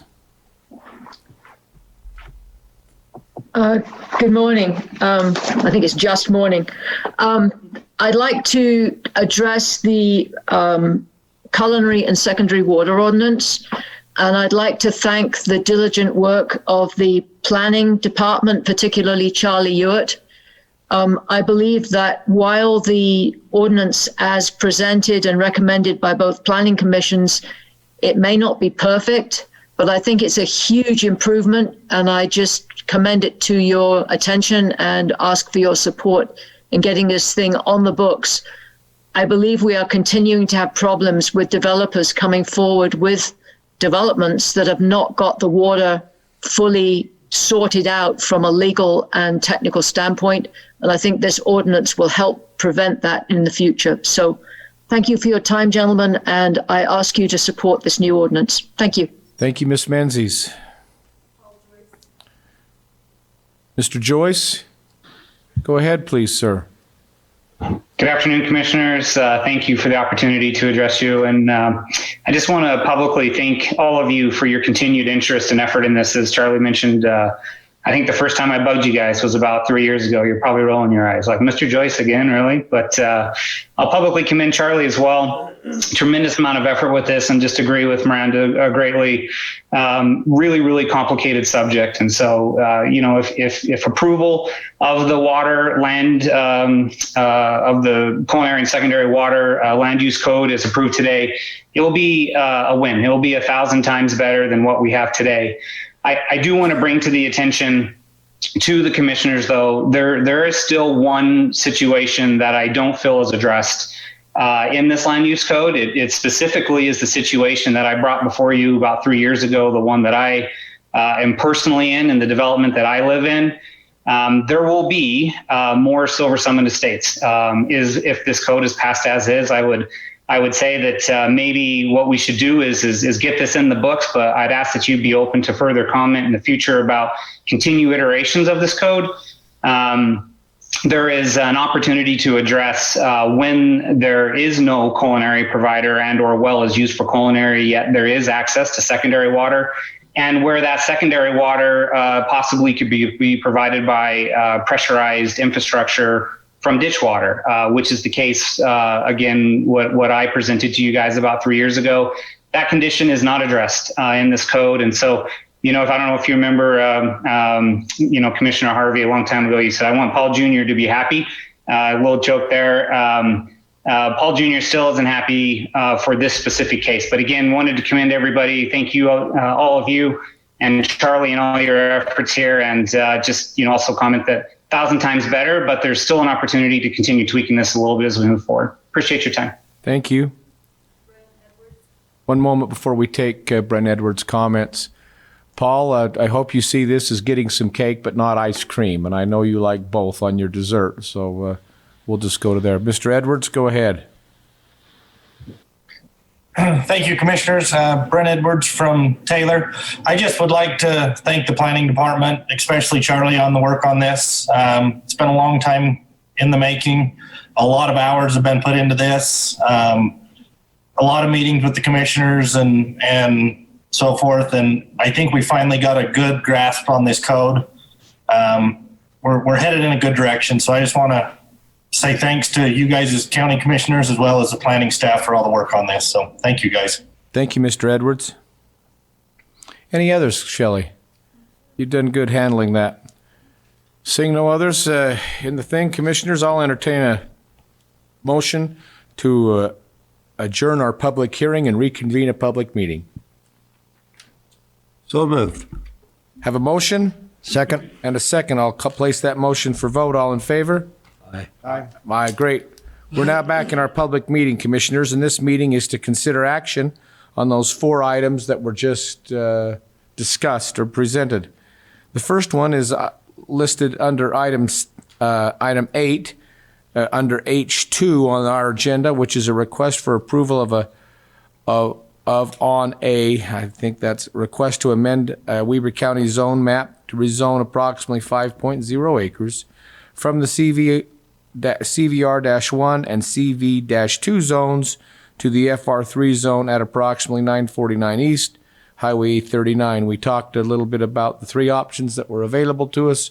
One was to leave it the way it is. Another one was to take the Planning Commission's approach or to take the staff approach, which is slightly a modification, which the applicant has agreed to do. So, commissioners, I'll entertain comment at this time regarding that. Mr. Chair. Sir? Just a comment, and I unfortunately missed the petitioner's response, but I think we all received a number of emails from concerned citizen urging us, at least the ones I read, not to do the rezone on this particular piece of property, which, again, I respect, but this property zoned right now for a lodging hotel. It's been that way for as long as I can remember it in the valley, since that developed, and that piece of property was zoned for a hotel or lodging quite a ways before the neighboring subdivision. So, and I think it's clear that under the current zone, and correct me if I'm wrong, Charlie, that they actually would have the ability to do exactly what they have proposed with the addition of a small amount of commercial space without any regulatory oversight in terms of rental, in terms of what we view as proper regulation of short-term rentals. Is that correct? That is. The only thing that it would require essentially is a conditional use permit. Incidentally, the same thing that we'd have to get through the FR3 zone. Right. So, yeah, without development agreement or anything like that, so you wouldn't be able to apply new rules. Okay. So my question is, Mr. Chair, I don't know if the public is aware that fully aware that could take place without a development agreement, in which case they may change their attitude about the rezone. That was made in the presentation. That was made aware. Okay. Yeah, and they became aware of that. Yep. Okay. Thank you. That's all my questions. So I would just like to make a comment here. And I don't know if you heard this before you left, Commissioner, but they said that what's really defining or holding this to 13 units is their connection to the sewer. Sewer capacity. Yeah, that's really what's holding it back. So that being the case, may I go, Mr. Chair? Please, I'd appreciate it. So, the only problem I have here is I find myself voting against the Planning Commission again. And I don't want to do that. I mean, I respect the time and effort these people put into this, but they've gone ahead here now and said, well, we are for the rezone, but with no short-term rentals. And of course, that's the reason they're doing it, and that's the zoning they've got. And so I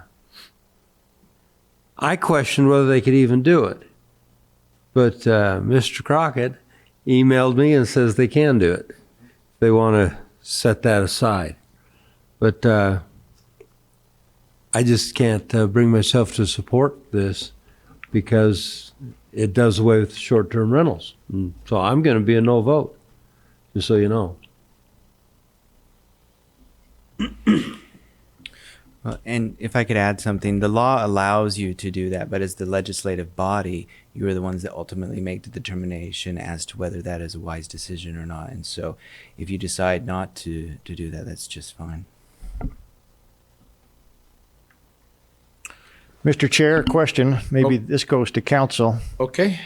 I believe we do have the option to place this on hold for a period of time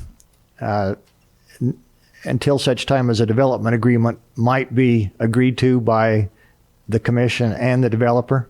Sure, Would that be a allowable motion at this point in time? I'm not aware of a legal requirement that requires you to take action on this day. Okay. So, Mr. Chair, I would like to make a motion. Okay. So, with that, I would make the motion that we hold this action item, H2, dealing with the rezone, until such time as the developer and the county have an opportunity to meet with members of the community that is involved with that and see if they could come up with a acceptable development agreement. When I say acceptable, that would be to both the community and to the developer, with the ideas, and I think that I'm pretty much on record on short-term rentals to say our issues need to be addressed. Enforcement, parking, garbage. Before I'm an advocate for short-term rentals, those all have to be addressed. It appears to me this could be a model for short-term rentals as we move forward. So I think we have the opportunity here to really do a test project in the event that we could come together on that. If we can't come together as a community and as a developer, then I would support Commissioner Jenkins' position that I would be in favor of just the zone remaining and let chips fall where they may. So I'd propose that motion, Mr. Chair. There's your motion. Is there a second to that motion? There's a second, but I would like to get a comment from the developer on this. I'm sitting in the audience. I love that. Yeah. I love that. Before you make it, Mr. Myers, would you mind coming and addressing the commission? But while you're doing that, I think it'd be fair, since both of my colleagues have made comments. In fairness to the public, in fairness to you, sir, I think it's fair that I make a statement so you know where we are. I love the fact that the public's reached out to us. They trust us enough and care enough to comment to us. And I've had a lot of comments, and they weren't those cookie cutter type comments where somebody writes it and then everybody copies it and just pastes their name. They were all individually crafted comments, well thought out. It was really wonderful. This is a change for the valley up there, which a lot of them care for very much. And so because they were all individually crafted, because there's a lot of care for that area, I'm obligated, well, out of my own morals, to listen.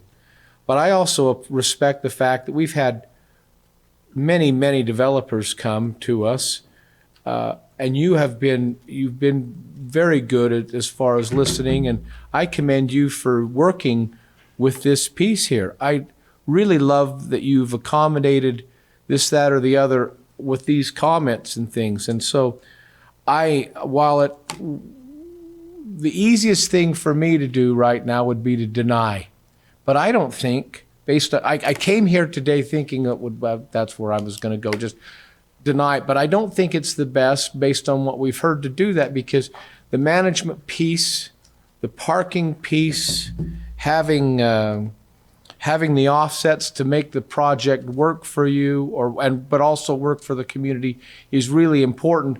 But that becomes a little bit cumbersome. While it's legal, it becomes a little bit cumbersome here. So I love the direction that Commissioner Frohr has given with the second.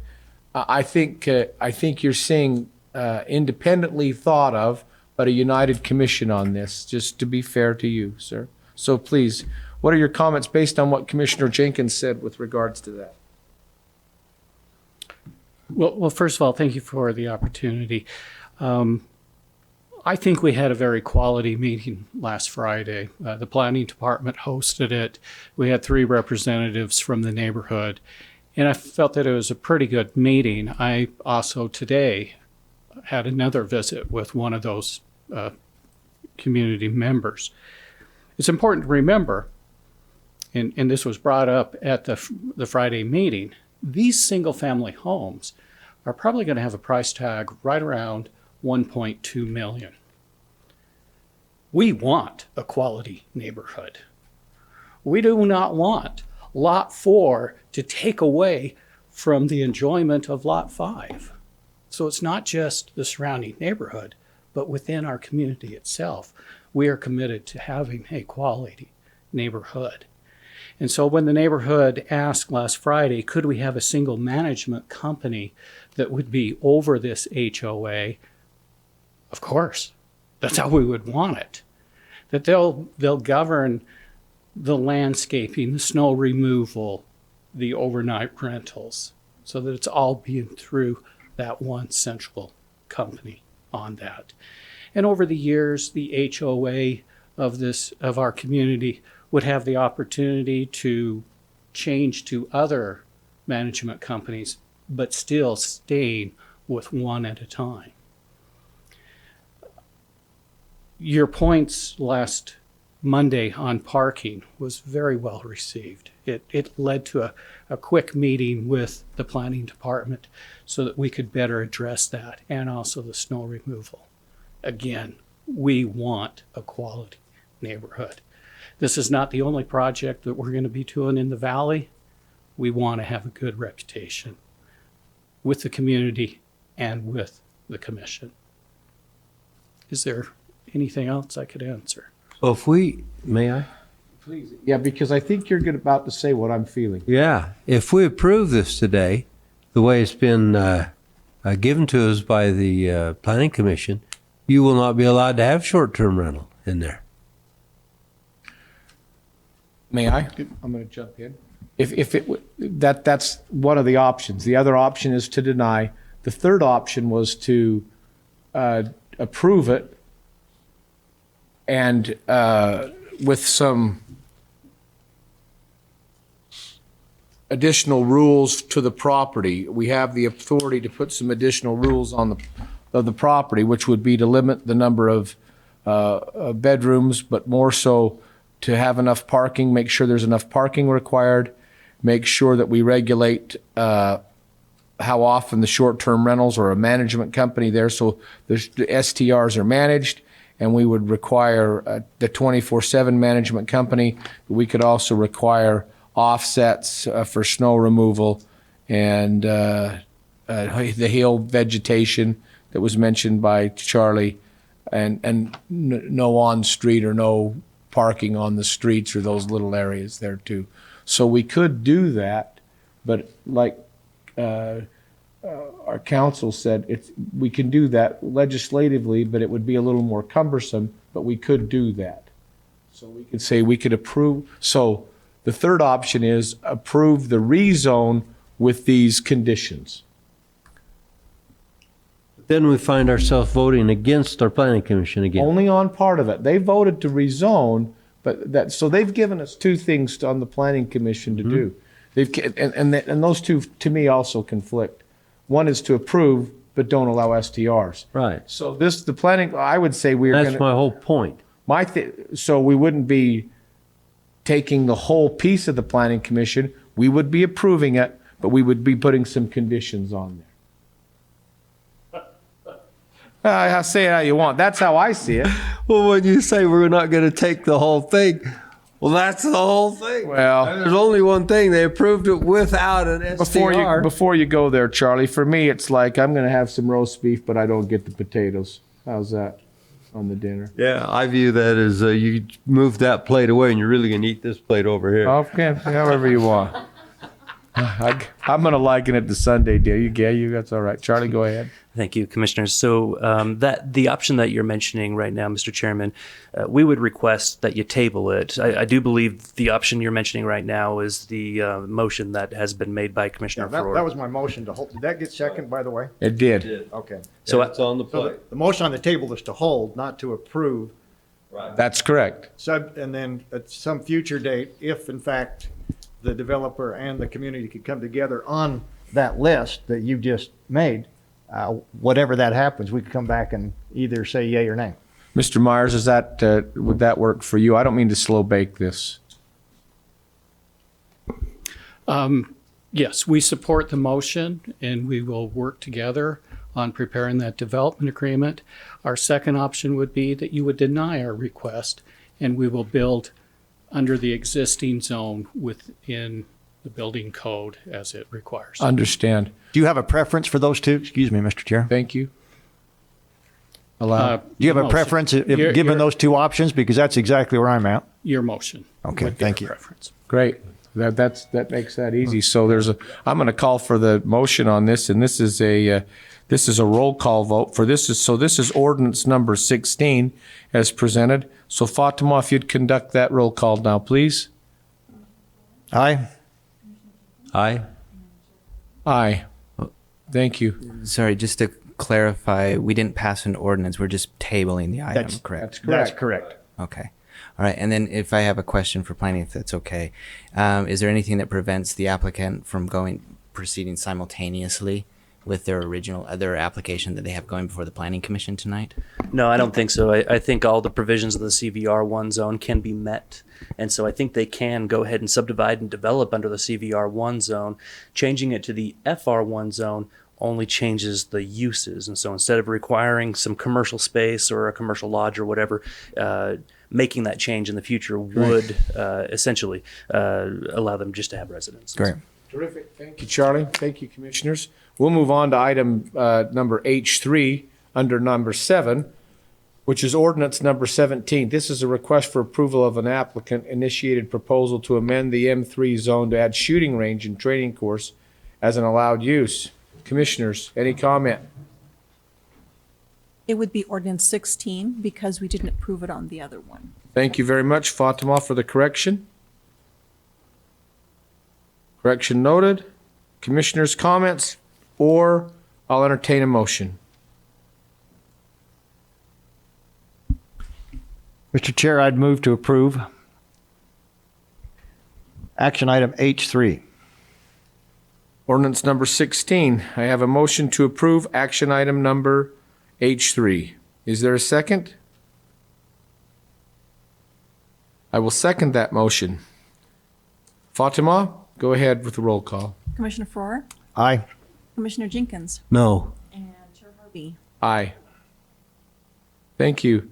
Commissioners, item number H4 is a request for approval of a county-initiated proposal to amend the subdivision ordinance to better address culinary and secondary water was presented. This is ordinance number 17. Commissioners' comments.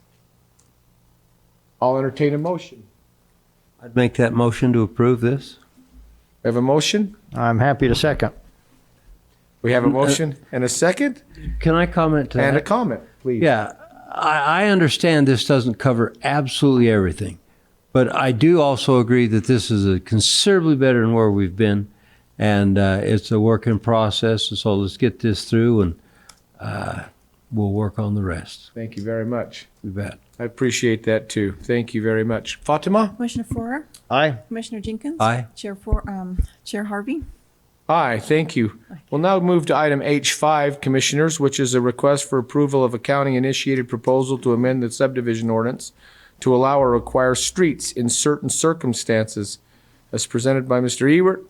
It's ordinance number 18. Commissioners' comments? Hearing no comments, entertain a motion.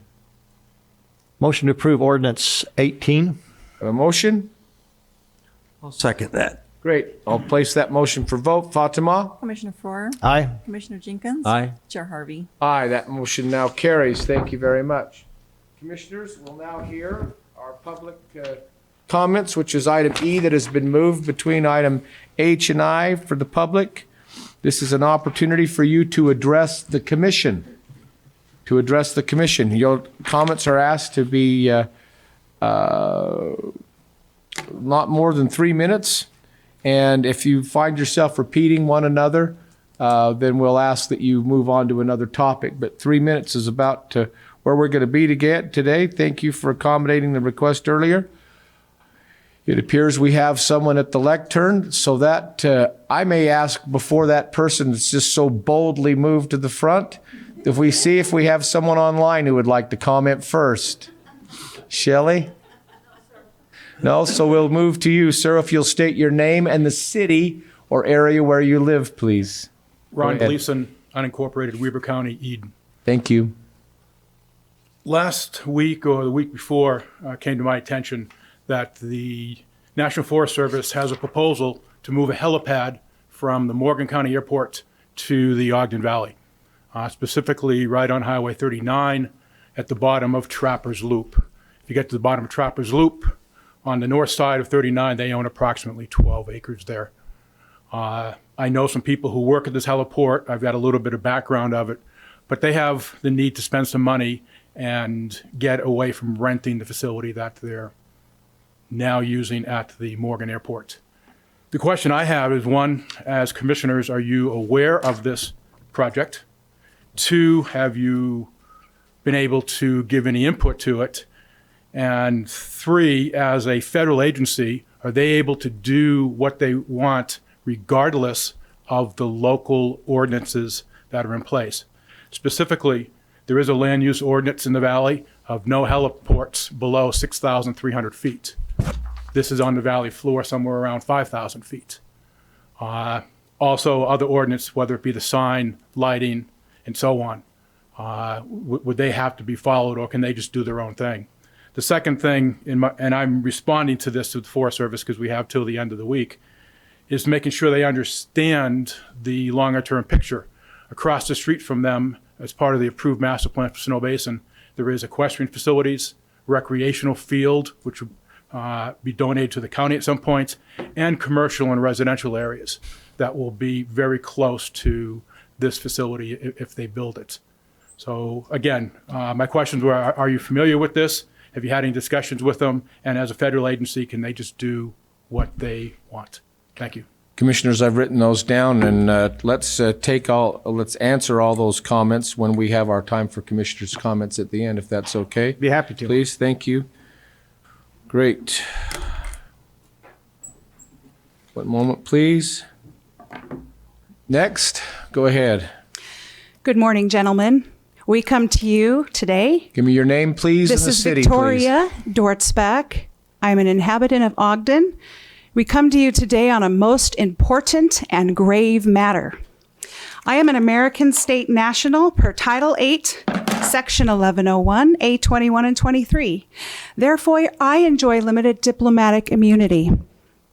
Many of the people in this room are state nationals or are close to being state nationals. That means we are not subjects to government. We are not municipal servants. Per Article 1 of the International Covenant on Civil and Political Rights, it's an international treaty you may have never heard about before. All people have the right of self-determination. By virtue of that right, they freely determine their political status and freely pursue their economic, social, and cultural development. Let me tell you about the hierarchy of law. You see, God created man. Man created government. And government, which is a fiction, created citizens, another word for municipal servants. Again, we the people created government. God's almighty law is superior law, meaning there are no laws above God's superior law. The Constitution and the international treaties are supreme law. Corporate bylaws, on the other hand, include all statutes, ordinances, codes, and corporate policies of the county.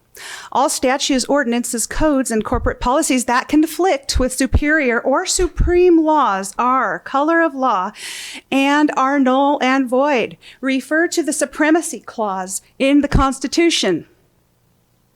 We, the people, are remembering who we are as God made us, to take dominion over the earth just as God commanded in Genesis 1:26 through 28.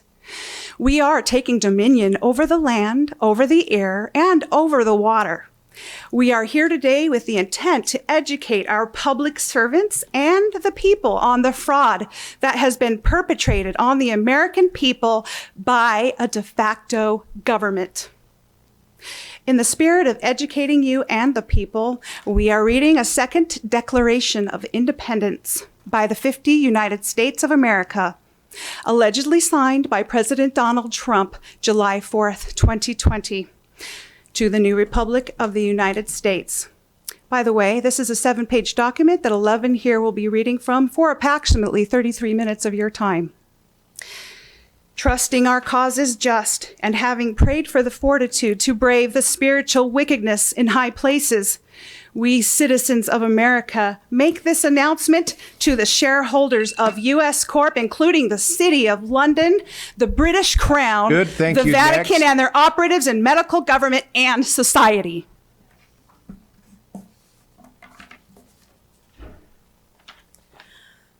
A second declaration If of you'd give your name and city, Oh, sorry. please. June Reese, Harrisville. Thank you, June. A second Declaration of Independence by the 50 United States of America, with the utmost respect and admiration for the founders of America and the framers of the original Declaration of Independence. The American people humbly emulate their thoughtful, measured response to certain perpetual and ascending tyranny and deposition. We too believe it is moral obligation of those privileged with knowledge and opportunity to work on behalf of the people, that the people are served best when their benefactors choose unity over division, nationalism over globalism, sovereignty over submission, and liberty over oppression, that all human beings are equal in their innate value, that America was founded under God, and that our God-given rights may not be revoked, suspended, neglected, or abridged without due process. What distinguishes the Second Declaration of Independence from its progenitor is the object from which we seek independence.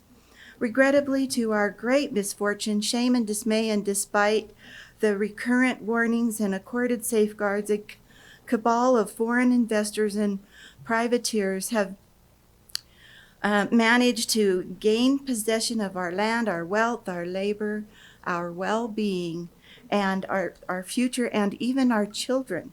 Although history has become muddied with varied interpretations of cardinal events, including the surreptitious adoption of a second corporate constitution and uncertain ratification of several amendments destructive to the people, it matters only that one or more alien groups lay claim to America and its assets. Rather than speculate on motives and weigh unprofitably to biased accounts, unverifiable information, and plenteous theories and opinions, we engage a perfect solution wherein we exact independence from all claimants, past and present, proclaimed, identified, or veiled, as such the usurpers named in this declaration